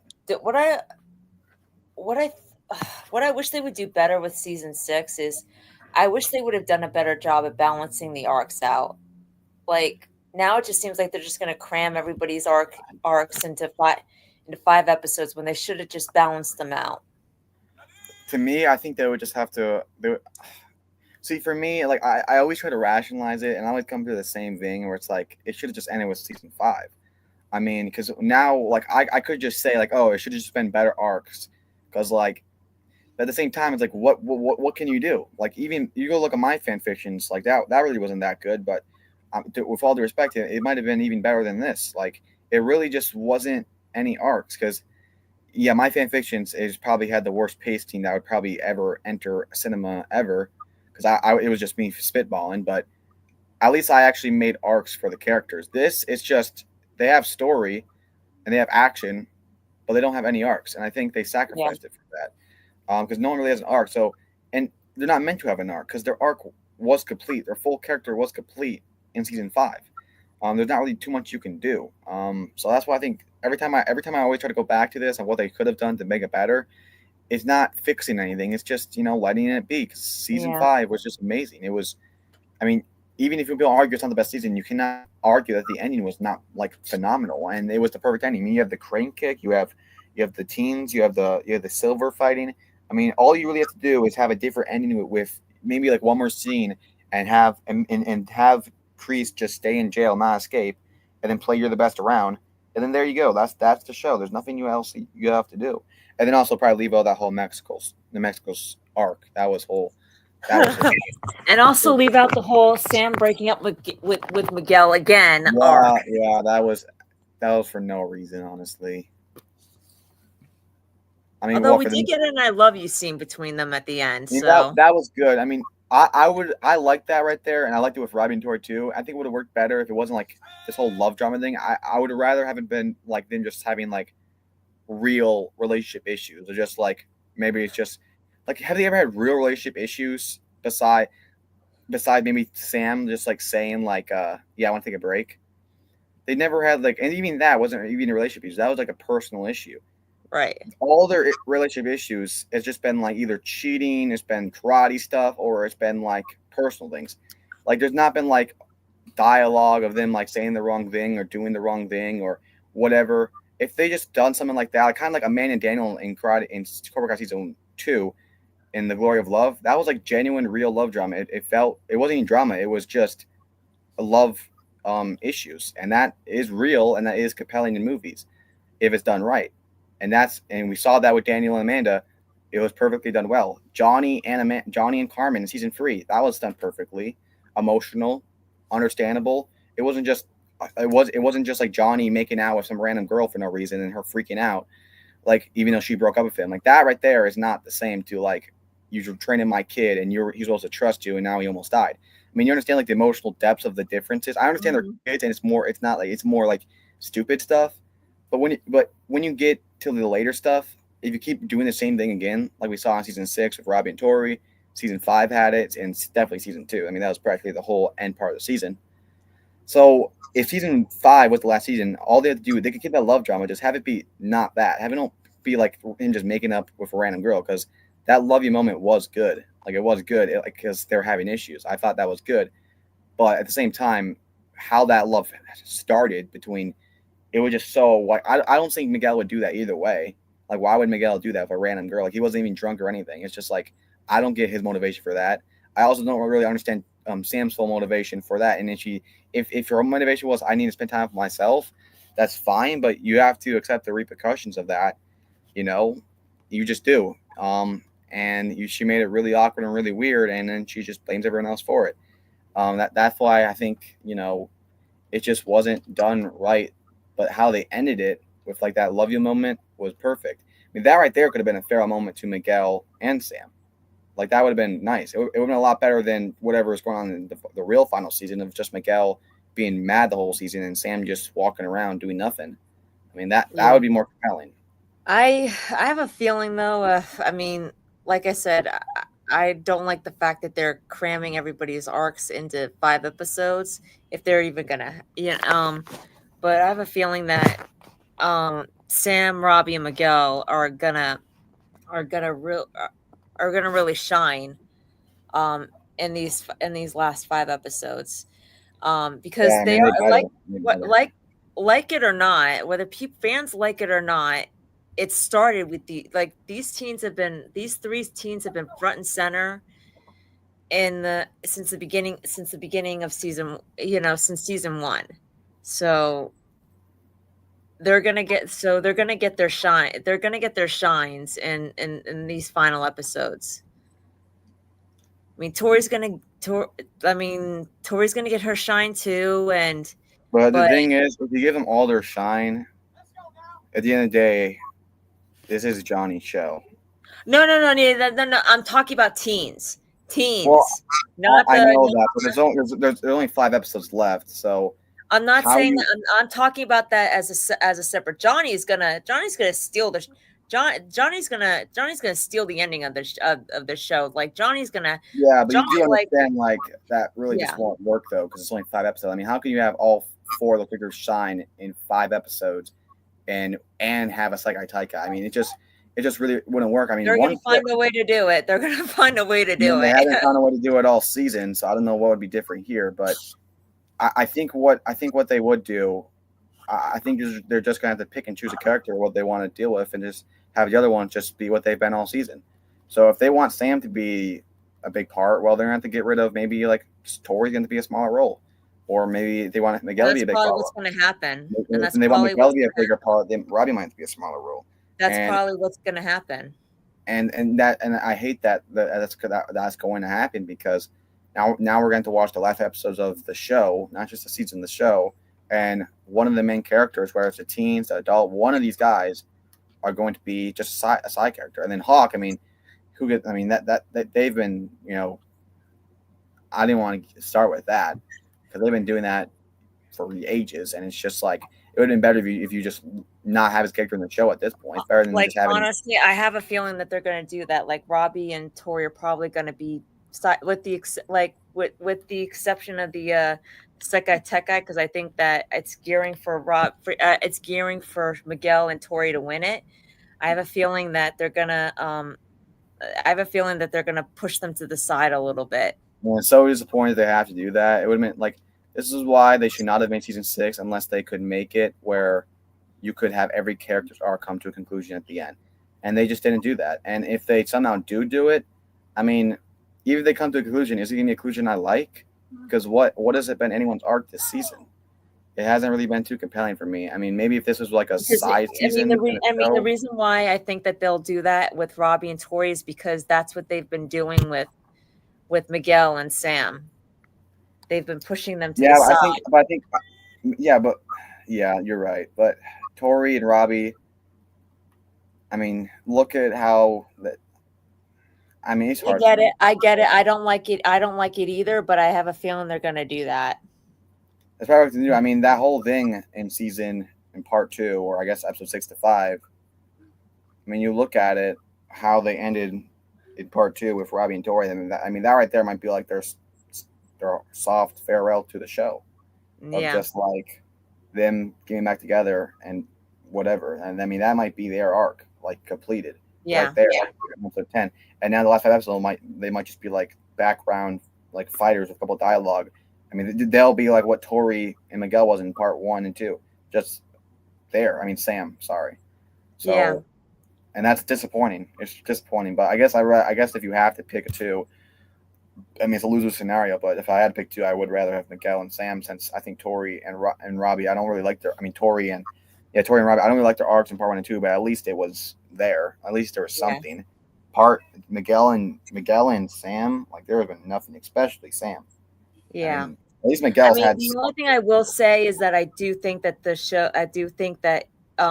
they are potentially setting up Miguel and Tori to win the Sekai Tekai, but I think basically what with Tori is that they're going to give her the season 4 treatment, like where she's aside, but she has that big win. If you know what I mean. Yeah, but like if that's like matching between her just not really having an arc, is it really going to feel that, that triumphant? I don't think so. Well, if you think about it like this, it is kind of similar to Hawk, because like Hawk never, like up until season 4, Hawk never really won anything. Like he never won a tournament. So, and it's the same thing with Tori. She never really won a tournament. So but if she wins the tournament, then what's really Sam's thing? Like in season. Well, that's what I've been trying to figure out. Like the best thing that I could do is that her arc somehow ties in with Axel, and maybe her becoming a sensei. Yeah, I think we discussed this before and why I don't like that.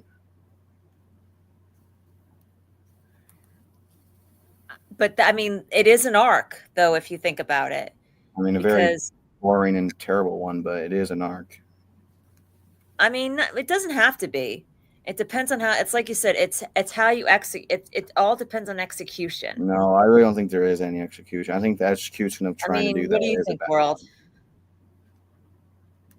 I mean, that's not how you end a character. World? I mean, that's never been set up for 5 seasons. I just don't see. But it could be something else. It could be something else besides the Sekai Tekai that's more impactful. At the end of the day, there's no really way. They've already dug themselves in a hole they can't get out of. There's no way you can end Sam's character as good as you ended in season 5. There's really nothing you can do because you've had her been just a walking. Yo, what's up, guys? They just had her like a walking dead body all season. She's done nothing. So they just pull an arc like out of their ass the last 5 episodes. It's not going to be set up. I mean, where was the setup of her wanting to be a sensei in this season? I know. Listen. I agree. They if they were going to have her set up as a sensei, they should have set it up. Yes, that's why I think they seem like they set things up for her to be a mentor, but they never followed through with it. World, what do you think? I think that's why I don't think it would be good, just because they never set it up. Because if you're gonna end a character's like arc, not just on a season but on an entire show, like that's their conclusion to their entire character, and it was not set up until the last 5 out of 65 episodes. I mean, that's just bad. I mean, I don't know. Well, listen, it's like you said, they may push Robbie and Tori to the side and give Sam and Miguel the teens, not the adults, not Johnny. I'm not talking about them. They're like Johnny's still going to own this, own the final part. He's still going to own it. No questions about that.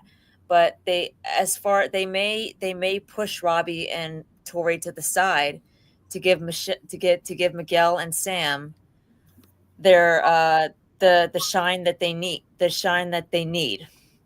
Well, I'm not arguing that they can't do that. I mean, honestly, I think they could have the last episodes literally just being Sam being the whole main character, and it still wouldn't work. Because, like I said, if you have 65 episodes of a show and she was in all 65 episodes and only, only the last 5 out of 65 episodes, they set up an arc to end her entire character in those 65 episodes, really wouldn't make any sense. Even if she had all 2 hours, 3 hours, 4 hours of screen time, it really, I mean, I think my opinion on this it's not backed up by whether she will have screen time or not. It's backed up by it doesn't matter if she has screen time or not. That arc I just don't think would work to conclude her character in a compelling way. What arc would what are if you were writing this story, what arc would? There is none. There really isn't. And that's there's nothing I can think of. And what my arc would be, sending a huge apology to the Cobra Kai fans that they had to watch this, because there's literally the way they set up. Not only, what you can't end a character like she hasn't had an arc in the 15 out of 50, the 10 out of 15 episodes. I know people like to call it parts. It's really not a part. That's just a promotion word. This is all one season, and it's the last season of the entire show and her character. So you have 10 out of 15, like 66% of the show of the season. She had no arc, nothing. There's been nothing that she's been leading up towards. So if they do something in the last 5 episodes, it's not going to be set up properly. It's being set up rushed, and if it is rushed, it's not going to be good. And if they do something that she's already been doing in season 6, it's not existent. So either it's not existent, she has no arc, and just keep doing what they've been doing in part 1 and 2, or they rush something really out of proportion, and that's going to be bad either. I've tried to think about this, but every time I do, that's the same thing I come to. I don't know. I think with them continuing the Saga Taikai, I really don't know how you can end anyone's arc, dude. In the last 5 episodes, I really don't know how you can end anyone's arc. But at least for characters that had some arc in part 1 and 2, you can at least do something that can at least be not bad and maybe somewhat compelling. But Sam, her arc's was non-existent in season 6. So, World, anything to add? if you were writing Sam's arc, like what do you think Sam's arc could be in part 3? I generally don't know what they're gonna do with her, if I'm being honest. Because I don't think she's been bad this season, but she hasn't done anything. Except with making up with Tori and the whole Axel stuff. That's pretty much it. They haven't done much with the character. She kind of just wanders around. Yeah. I don't think she's a bad character, but they're not giving. She doesn't have a deep arc in this season. I think her arc in season 5 is better than this, and yeah, I think my problem 5 arc is that good. This is why I think season 3 is the best version of her, if I'm being honest. She's phenomenal in that season, and compared to now, now she's, I don't want to say washed, but kind of washed. She's kind of turning into what Hawk has been the last seasons, but yeah. This is why I'm so adamant that season 5 should have been the last season, because if you're going into a show that's been so beloved and so good for 5 straight seasons, and you're going to go end it, the ending has to be the best, has to be perfect if you're going to end a show like that. And you're going into it and you don't know, and you don't have arcs for one of the main characters, don't make it. Just don't make it. And the fact that you do, there's 2 scenarios. Either they think it's good and they are, I have a hard time wrapping my head that the creators think this is good. I know they might think it is, but what they've been so smart in writing arcs and plots and gray areas and characters, and the fact that it's so non-existent, I just cannot see a way how they are not self-aware in what they're doing, or they do not think it's good and they're pressured by Netflix to make it, and they just they really honestly. The big 3 have stated that they love Sam as a character, so they're gonna give her. If they loved her as a character, they would have done something in the first 10 episodes in the last season. Maybe I don't know. Maybe they might be saving it for I don't know, something. But I said, it goes back to what I'm saying though. You can't have an arc the last 5 episodes. You can't save something. There's nothing being set up. If you're saving something, it has to be set up at least in some way. There's really nothing they can do. No, I agree. I agree. So what they're really necessarily doing is, if they love Sam as much as a character that much, clearly not enough for money, if that's what it is, because they've really just made this season for whatever reason it is. If they made this reason for they really loved the story, well, then they really don't love Sam then because they don't include her in the story. Or they do love Sam and they're pressured by Netflix to make this, and they just made it, and either they think it's good or not. It's really not relevant to the fact they did not include Sam in the story at all. And no matter how they try to wrap it up in season 6, where they try to pull something out their ass, or they actually just have her continue what she's been doing all season, just sitting there not doing nothing, either way, it's not going to be good or compelling. And, the only person to blame is them. There's really no one else to blame. Yeah, no. Listen, like I said, I agree. I just think like they're gonna. I just have a feeling that they're gonna do what you and I both said they're gonna do. They're gonna, like, compelling or not.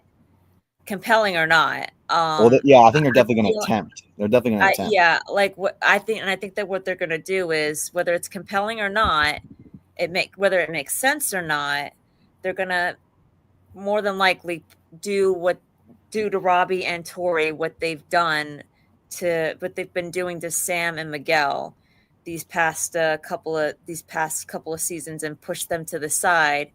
I mean, I do think that Tori is going to win the Seka Teka along with Miguel, because I think they're setting that up now in part 3.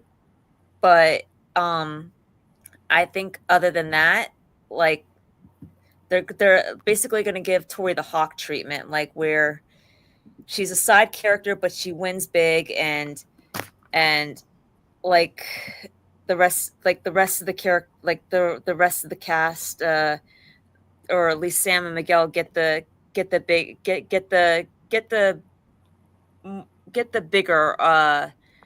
bigger arcs. Yeah.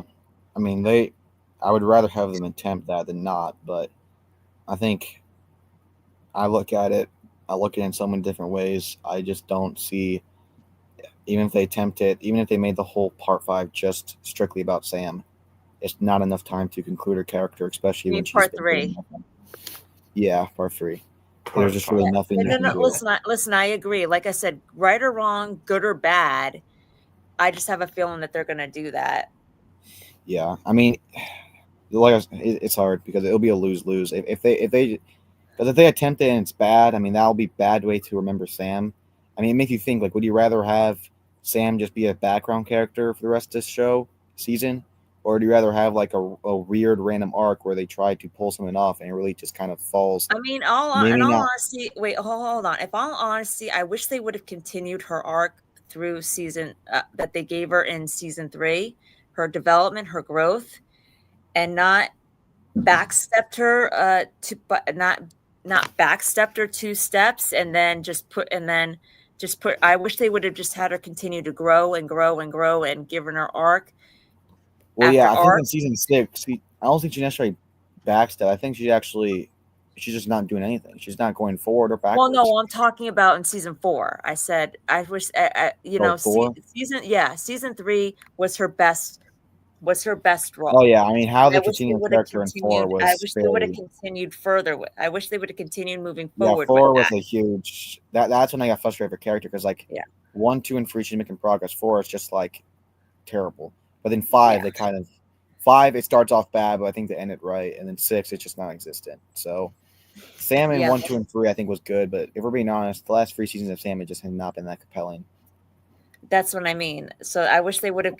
So if I'm being honest, I wish they would have just continued to have her to move forward from her season 3 arc, and just kept going and going and going, but not have her backstep in season 4, and then push her to the side in seasons 5 and 6, and then only give her another, and then we haven't seen it yet, but then just give her an arc in the final episodes.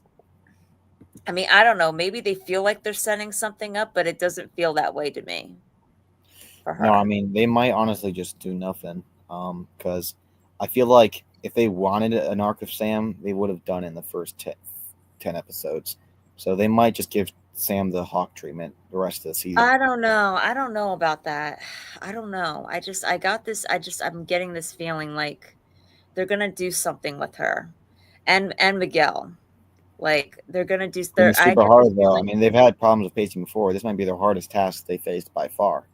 because like Yeah. you can make a whole season just about the aftermath of that, let alone 5 episodes of addressing that and a new Sakataka and ending the whole entire show with every single arc in 5 episodes.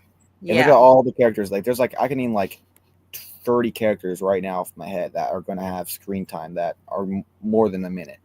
So what do you think, World and Underground? Do you think they'll do something with Sam and Miguel's characters in the last 5 episodes with everything else going on? I'll be honest. Yeah. I would not touch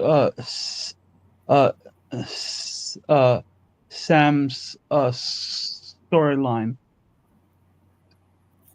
Just keep it as is, in my opinion. I mean, that might be for the best. I mean, if they gave her because it's like you have 10 episodes of the final season, there's nothing going on. So it's like if you try to do something, it would have to be like a Hail Mary. And do you really want her last moments of the show being a Hail Mary? I mean, I wouldn't want her just being a background, like a wannabe like Hawk character, but like at the same time, it's like it's a lose-lose, but there's a worse and a better lose in every loss. So I mean, I'd rather have that than whatever they do. I mean, if they can attempt something and it's at least somewhat interesting, I really don't think there's nothing you can do in 5 episodes for that. Sure, I'd rather have that, but it just always brings me back. Whenever I think about this, and I'm like, just, it always brings me back to like, God, it really should have been in season 5. It really should have been that season. You should have just fixed up her character a little bit in season 5. Have her not be as whiny. I get the feeling you're gonna get that, Karate.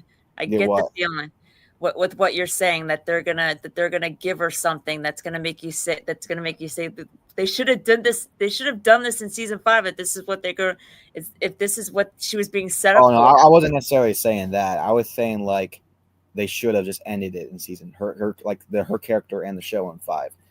But yeah, what I'm saying is like whenever I think about like how they can end her arc, it always brings me back to like it really just should have ended in season 5. Like her arc in season 5 would have been better because at least her arc was kind of all over the place in season 5, but at least it was an arc. She had a lot of screen time.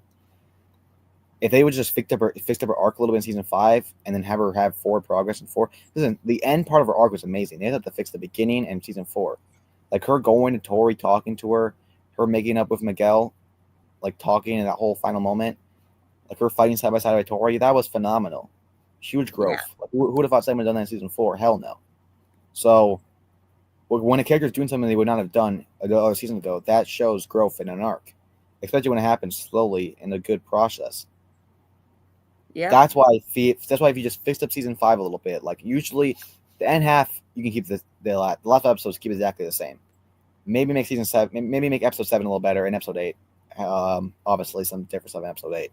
But I mean, Hayden did say though that we would be seeing more Axel and Sam scenes together. So, but that's like I said, that would be just atrocity way to end her character being with Axel. Like what kind of ending to a character? Well, not be with Axel romantically, but just like. Well, I didn't mean like that, but like just sharing scenes and dialogue. Like that's like chemistry, dialogue, whatever they plan to do with that. It's like that's how you end her character. Feel free to jump in here. This is your stream. This is your stream, not ours. Yeah, Matthew. Like, are you like meditating or like what the hell's going on? I can't do anything because you guys keep going at each other. Yo, it's your live. You can mute us. You can. Okay, what the frick am I supposed to do? Hey, either tell us to shut up or shut us up. Yeah. Hey, Matthew, be honest. Am I not always interrupting you and Tristan on the network? I am. Yeah. So you could do the same. I won't take any hard feelings. Well, actually, I might. listen, Matthew, or Walter. I'm really sorry. I'm really sorry. Nothing to apologize for. I just didn't know when I could talk. I'm sorry too. You should have. You really should have muted me. Feel free to mute him right now. I clicked the wrong person. You should. There we go. Yeah, be quiet. Okay. Okay. Matthew, you should mute yourself. You're talking a little too. Oh, You're talking a little too much. Yeah, Too that's really interesting. Um. Yeah, I couldn't think of it that way. Oh, and as for Yeah. Miguel, leave his story Line as alone. is as well. Yeah. But World, what did you think about what I said about about maybe Sam getting an arc and and then maybe pushing Robbie and Tori to the side a little bit in these last 5 episodes? They need to be careful with that because they got to be careful with that because you only got 5. Back to Stallone Kiss. They were talking about why Rocky's the best movie of all time. Okay, feel free to mute him. What were you saying, World? But there's only 5 episodes left, and according to Hayden, the episodes are like 35 to 40 minutes long. Oh, good Lord. I'm like, how are you supposed to cram all that in 5 episodes? Like, this isn't just the end of the season, it's the end of the show, you know? That's what I mean. It's like they may push some characters to the side. You have so many damn characters. Like, at least for Stranger Things, they actually balance it well with the pacing and stuff like that. Because their episodes are longer. They're like every episode of season 4 of Stranger Things was an hour long. Not saying Cobra Kai should be that, but I think you should have at least one episode that's 60 minutes. But according to him, like they're all like 40 minutes. That's just not enough time. Yeah, no. I thought going into it, season 6, like 15 episodes, like that should be plenty of time to get the stories wrapped up, but apparently not because it just feels like they throw in all this stuff to like this like goofy stuff to be sidetracked or whatever, and I just feel like they've neglected Sam's character, and I feel like they've neglected Eli. I'm like, what's like even the Chosen One saying like, what's the point of him winning the All Valley if you're just not gonna capitalize off of it, you're not gonna build upon off of it, because after he wins that championship, they do nothing with his character. They just go back to shitting on him like they did before season 4, even through season 4. They didn't even build up to that because like you have him join Miyagi-Do, but we don't get any training scenes with him. Like you have him looking like he doesn't show up at all in episode 7. There's like one little clip of him like training in the background, but that's it. Like we don't get that many scenes with him with Daniel. And then like episode 8, you have him being depressed at the prom because he doesn't have a date. And then you just go right to the tournament after that, and then like obviously with Sam with this season, I feel like they've neglected her character. Like I feel like they're treating Robbie, Miguel, and Tori as the OG trio, not Sam. And I like Tori; she's my favorite character. But the show started with Miguel, Robbie, and Sam. That was the OG trio. That was the OG kids. Robbie is the son of Johnny Lawrence. Sam's the daughter of Daniel LaRusso, and Miguel's the next generation Karate Kid. He's the new age Karate Kid. That was your OG trio. And in part 2, like I felt like they were kind of not really neglecting Robbie, because Robbie does get his shine, but he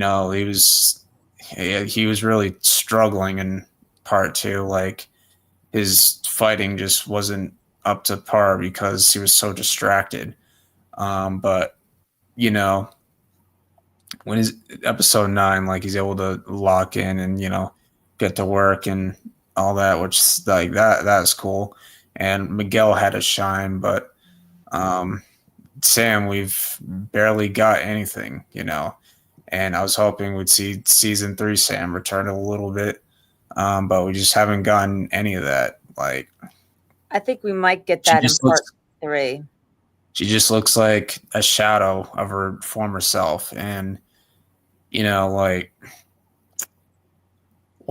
could they give her an arc in part 3? Sure, but like it's just like it's too much of a risk of rushing it and just making it like too fast paced, because like another thing that makes me nervous is like Hayden said that her and Miguel's relationship's going to be tested, and like they're going to be their love's going to be put to the test. I'm like, oh no, they're going to do something with Axel or something. I don't think Sam's going to cheat or anything. She already disproved the cheating allegations because she turned him down when he tried to kiss her. But I just have a feeling that like Sam's arc's going to be revolved around Miguel and Axel, and like I think Miguel and Axel are going to have a rivalry because obviously like Miguel sees Axel trying to come in and like get with Sam, but like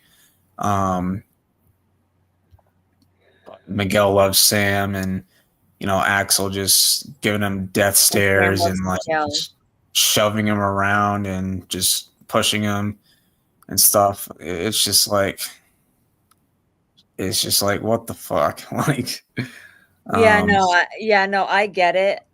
That's why I'm saying, like, I think like with Sam, like, like they've kind of been pushing Sam and Miguel to the side, more so Sam than Miguel. But that's why and kind of like letting Robbie and Tori shine a bit more. But I think in part 3 they're going to do the exact opposite, where Robbie and Tori are going to be pushed to the side, and Sam and Miguel are going to be the ones that get their shines. And I think they're going to push a lot of characters to the side, except for the crucial ones. And that's also Johnny and Daniel, mainly Johnny, getting the main arc. Well, whether it's good, bad, rushed, whether we like it or not, executed well, executed poorly, I think Sam and Miguel are going to be getting the arcs out of the teens in part 3. Peyton did say that she did her last scene with Mary, so I'm interested to see what that's about, like why Tori's last scene is with Sam. So I am interested to see what that's all about. I do think the last scene of the show is going to be Johnny and Daniel, since the whole universe started with them. So like it makes sense for the show to end with them. I'm just hoping the ending is good. It's not just to set up the fucking movie or just other spinoffs that we don't need or want. Think so. I don't think that'll be the main objective, but I think they're going to, definitely set it up around the end. I mean, I think that's the Mahou Miyagi subplot. But will we see this on? I don't think so. I think because Daniel doesn't, unless like a last scene just shows him like standing up or something. I don't know. Yeah. Guys, I have to actually start getting to go. But this was a really W streaming, Matthew. And I hope you don't mind me calling you that. Do you mind me calling I call you Matthew, Melissa, or do you want you can call me that. It really doesn't matter. All right. And Karate, this was a really good I had a really good conversation with you. I really enjoyed it. Oh, yeah, me too. I mean, you really opened up my my insight. I mean, like I said, I listen. I don't want you guys. I don't want you to ever feel like I'm not agreeing with you. Maybe I don't see things the way you necessarily see them, but I do agree with what you're saying. It's just I have a feeling that it's going to be. It is what it is. It is what it is. I think Sam and Miguel, because they've pushed them to the side so much when it comes to these final episodes, and it's like World said, when it gets right down to it, it's Sam, Miguel, and Robbie that are the main teens, and they're going to be the ones that they're probably going to be the ones that get front and center in the last five episodes, other than Johnny and Daniel, of course. As for the adults, good, bad, rushed, executed well, executed poorly. It's gonna be, I have a feeling that that's what it's gonna be, and I have a feeling that there are gonna be a lot of characters that, because they added so many characters that they're gonna push a lot of characters to the side. Yeah. Yeah. That's why Yeah. they really should have kept season 6 just to the core audience. I mean, the core group. Yep. Because I don't mind these characters, but like they're just placed in. You can't place them in the last season. We have like Gwangi more screen time than Sam. Yeah. But I have a feel. Yeah, and like I said, I think part 3 is gonna, the good, bad, good or bad. I think that she and Miguel are gonna get the shine this season. Whether Miguel is going to win the Sekateke, and Sam, they're going to set her up for something else that's bigger than the Sekateke or has more meaning. And like I said, executed well, executed poorly. I have a feeling that's what they're going to do, because she's part of the main 3 that's been there since the beginning. So they can't end the show without giving her something big. Yeah, but whether we agree with it or not, could have also used the argument you can't start the first 10 episodes of the final season without that. I know. Why I agree. That's why I think they might just, it's possible if they could just do what they've been doing, because clearly they're fine doing it for 10 episodes. I don't know. But I guess it all falls to the laps of the creators. Yeah. I don't know. I just get the feeling that they're going to give her something big. Yeah. And push Thoery to the side a little bit. Which is going to be terrible, because no one should be pushed to the side in the last season, but they will have to, or else it's just inevitable with all the characters. And no, I agree. Listen, that's the hole they dug themselves in. What? What'd you say? That's the hole they dug themselves in. Yeah, listen. I love Tori's character, and I don't want her character pushed to the side, but they might.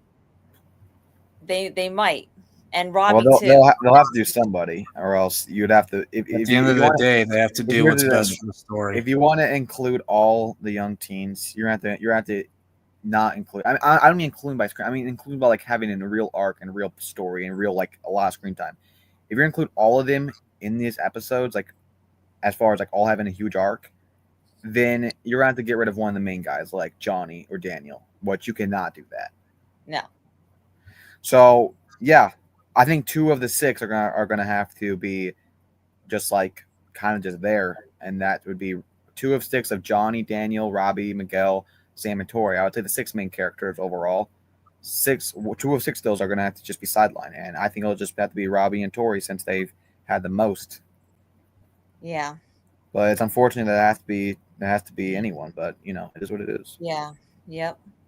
All right. I'll. Like I said, this was a really good conversation, and I learn a lot from you guys every single week. I just want to let you guys know that, and I appreciate you guys letting me on, Matthew. I really do. Yeah. And Underground, I'll see you. I'll see you on Instagram, and I'll see you on Friday. For when you do your live. And Sunday as well. On Sunday, yep. and Sunday as well when we do our Podville podcast. If you want to tell these guys about it, well, when I exit out, all right. All right. All right. All right. Everyone have a great night. All right. Yeah, you too. And if you're live world on Saturday, I'll see you on Saturday. Okay. Yeah, I'll have to get that figured out. Yeah. All right. Everyone have a great night.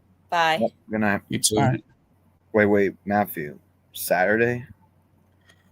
I'm trying to, because Wednesday's Christmas, so I'm trying to figure out if I should do a stream on Wednesday or not.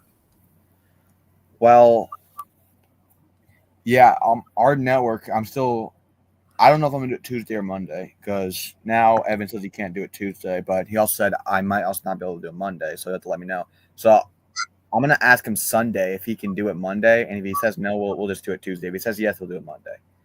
Okay. But yeah, it'd be kind of, Wednesday's on Christmas. It's a weird day to have. I mean, it's a weird time to have Christmas. I usually Wednesdays. I gotta catch up with the chat because I'm so far behind.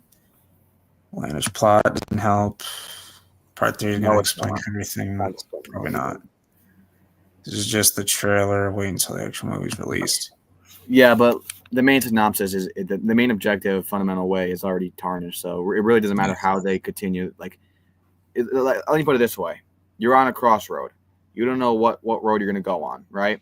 So you can't judge where they're going to go because you don't know. But all the crossroads are terrible crossroads. So I can judge them where they're standing now because no outcome is going to be good.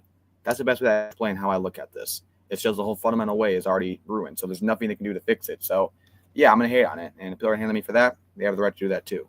But don't say you can hate on me and I can't hate on this. It's really all subjective at the end of the day. Which people in my comments have a hard time accepting. Yeah. I'll take, in my opinion, the Karate Kid 1984 should have been a standalone movie. You can make an argument for that, but then we probably wouldn't have the show. Yeah, I mean, I think Karate Kid 2 was good, but it's hard because it would have been good either way because I think Cobra Kai was really good and its franchise has been good like continuation and it's been bad in continuation too, but I think overall it's been more good than bad if you include all 5 seasons of Cobra Kai. I mean, the only bad continuation for me personally would have been obviously the Karate Kid 3, next Karate Kid, then obviously the Karate Kid reboot, but that's not really even a part of it, even if you want to say it is or isn't. And then season 6, you could say, and whatever this is, but you still had great stuff like Karate Kid 2, season 1, 2, 3, 4, and 5, all amazing.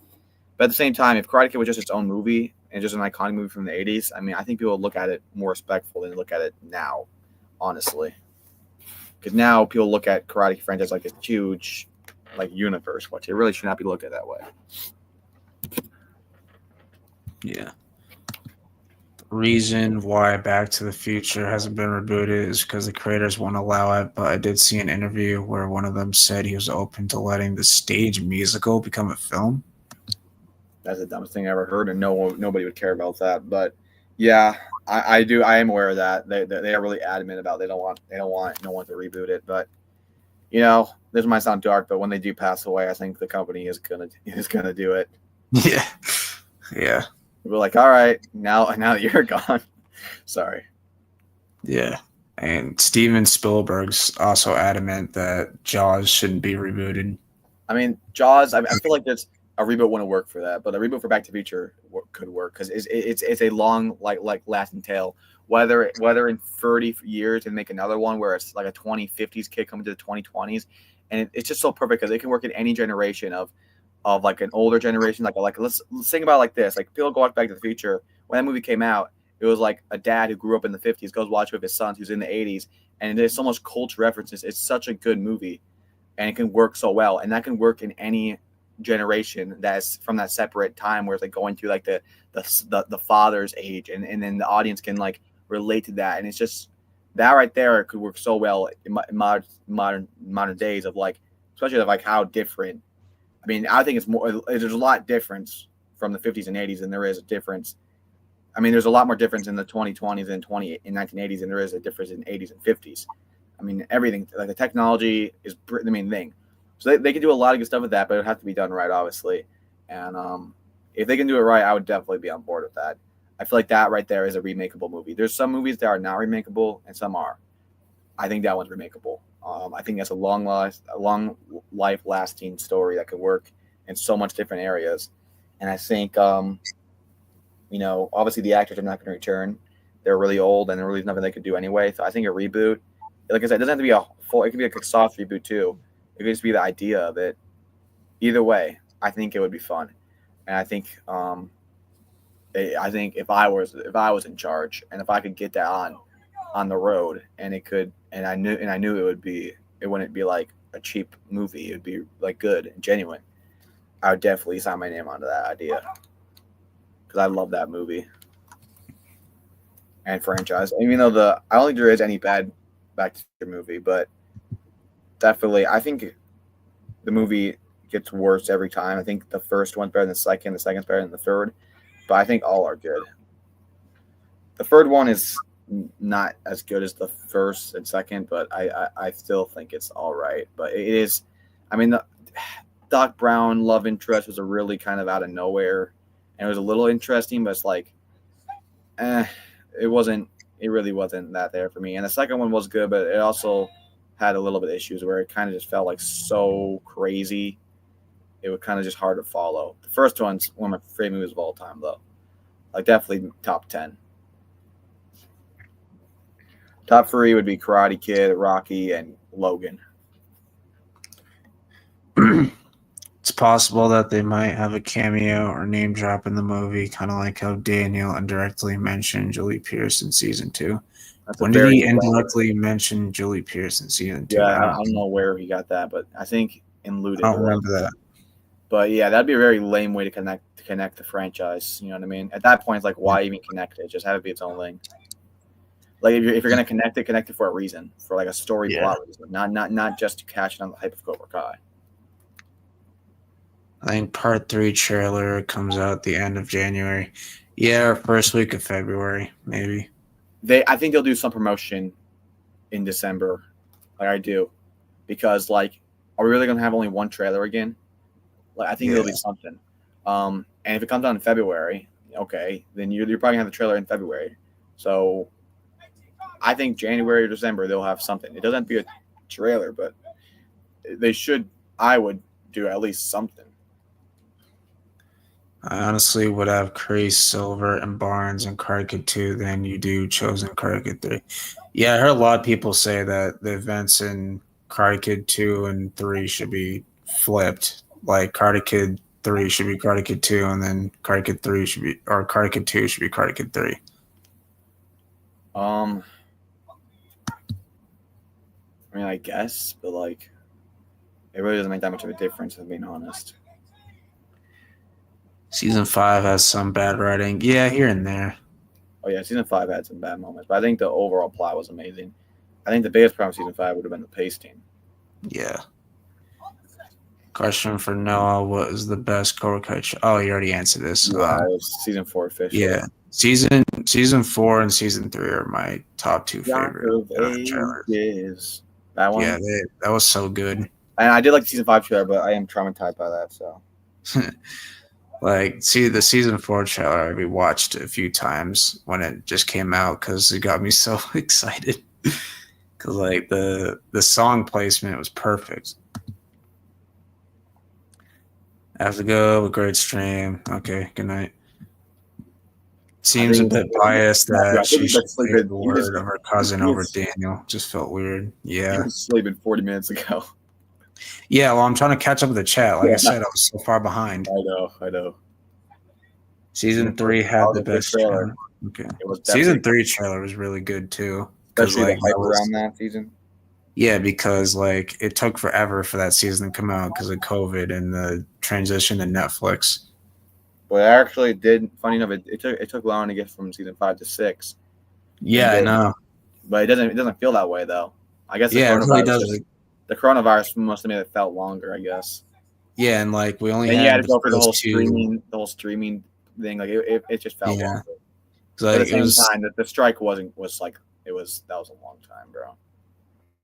Yeah, because like we only had the first 2 seasons at the time. That's why the hype was so. big. Adding some unnecessary plot lines in season 6 doesn't help. For instance, Chosen and Kim's romance plotline. I mean, I just laughed at that because I didn't see that coming. Like, that's just so random. I was enraged. One episode I would delete, season 5, is a water park. Oh, episode 4. Yeah, a lot of people didn't like that. I like tube racing. Like, what are we doing? Yeah. It's been fun. Okay, good night, Dragonfire. Okay, Kyle. Tori needs to win. Sam. She has everything set for already. Miguel and Robbie should win the boys division together. That's not bad. Have Miguel and Robbie win together. That's not bad. I've heard that before. They should have made Sam become like the dark version of her in season 4, where she joined Eagle Fang and Miguel joined Miyagi-Do, and Robbie and Cobra Kai should have won. Not in season 6 though.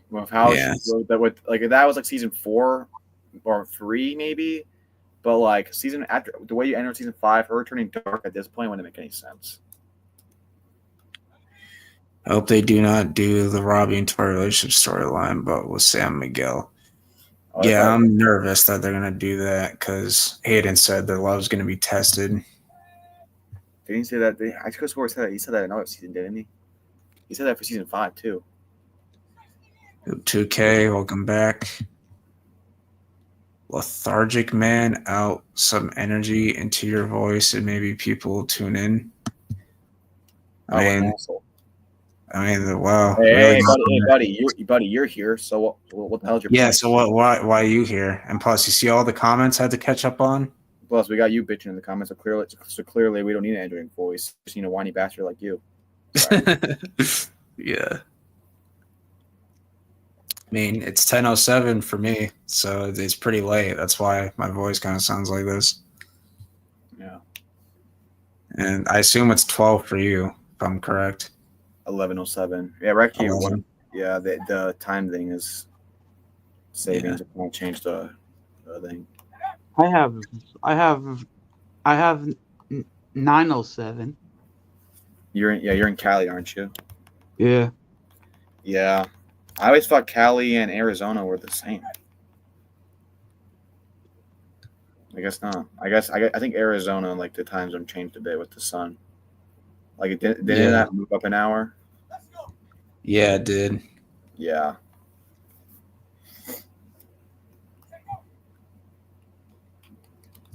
It'd be so nice to be Cal. I mean, I don't time zone wise. It'd be nice to have the California's time zone because, like, especially for sports events, like, you know how bad it is for people like in New Jersey and New York.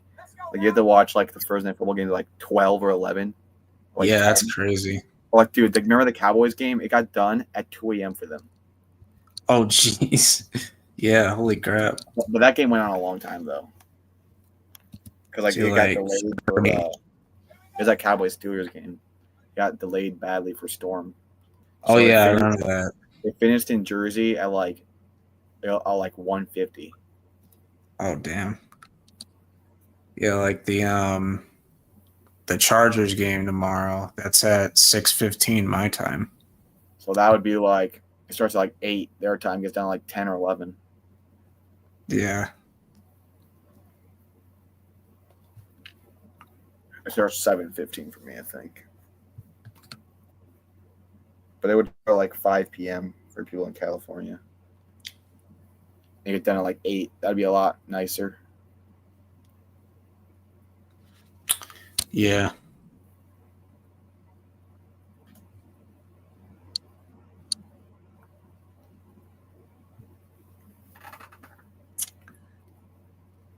You read all the chat? Yeah, I surprisingly caught up with it. Been live for almost 2.5 hours. That's like not even a quarter of my episode 100. Yeah. Yeah, true. I still don't know how I did that. Underground, didn't you join for a while? Because everyone left. Oh yeah, I did. Yeah, because dude, it was right after Jake and Evan were abusing me by doing that dare like repeatedly. Yeah, and then after I did it and they didn't believe me, they just left me. I'm like, dude, what the frick? So I was doing this like 250 plus movie tier list, I think you joined for a little bit. Yeah, dude, that was I don't know how I did that, dude. Like, you know what's funny? Yoda Joe, he almost passed that with his he almost passed it with his one watch party to season 6, part 2, I think. He was like 9 hours. Alive? Yeah, because he did like a countdown and he did a watch party to the season. So he almost passed my longest Cobra Kai live in YouTube history, and I was like, oh, don't make me do it again, please.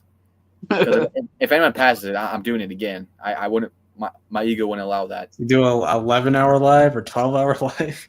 I'll do it 20 hours. Make sure no one beats it again. 20 hours? Yeah, it would just be going. It would be me sleeping in a Cobra Kai key. Listen to You're the Best Around, and that's still Cobra Kai, ain't it? So it would still count. All right. Well, I'm gonna end the stream here, guys. Make sure you subscribe to Underground, who is now Super Podville podcast. Go check them out. Subscribe to Cobra Kai Karate. Check us out on Cobra Kai Network on Tuesdays. Subscribe to his gaming channel, Cobra Kai Karate Plus.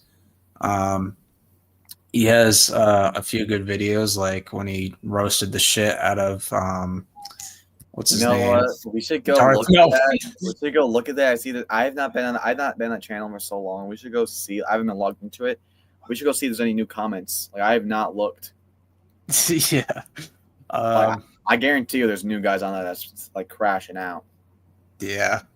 And make sure you guys check us out on Sportsville every Friday, where we talk about NFL. We predict the games. We talk about the games the past week. And how the Timberwolves are making the finals. The WNBA finals, but okay. I'm kidding, of course. Yeah, but I'll see you guys next week. And Merry Christmas. Merry early Christmas. If I don't see you guys before then. But have a good night. Yep, good night.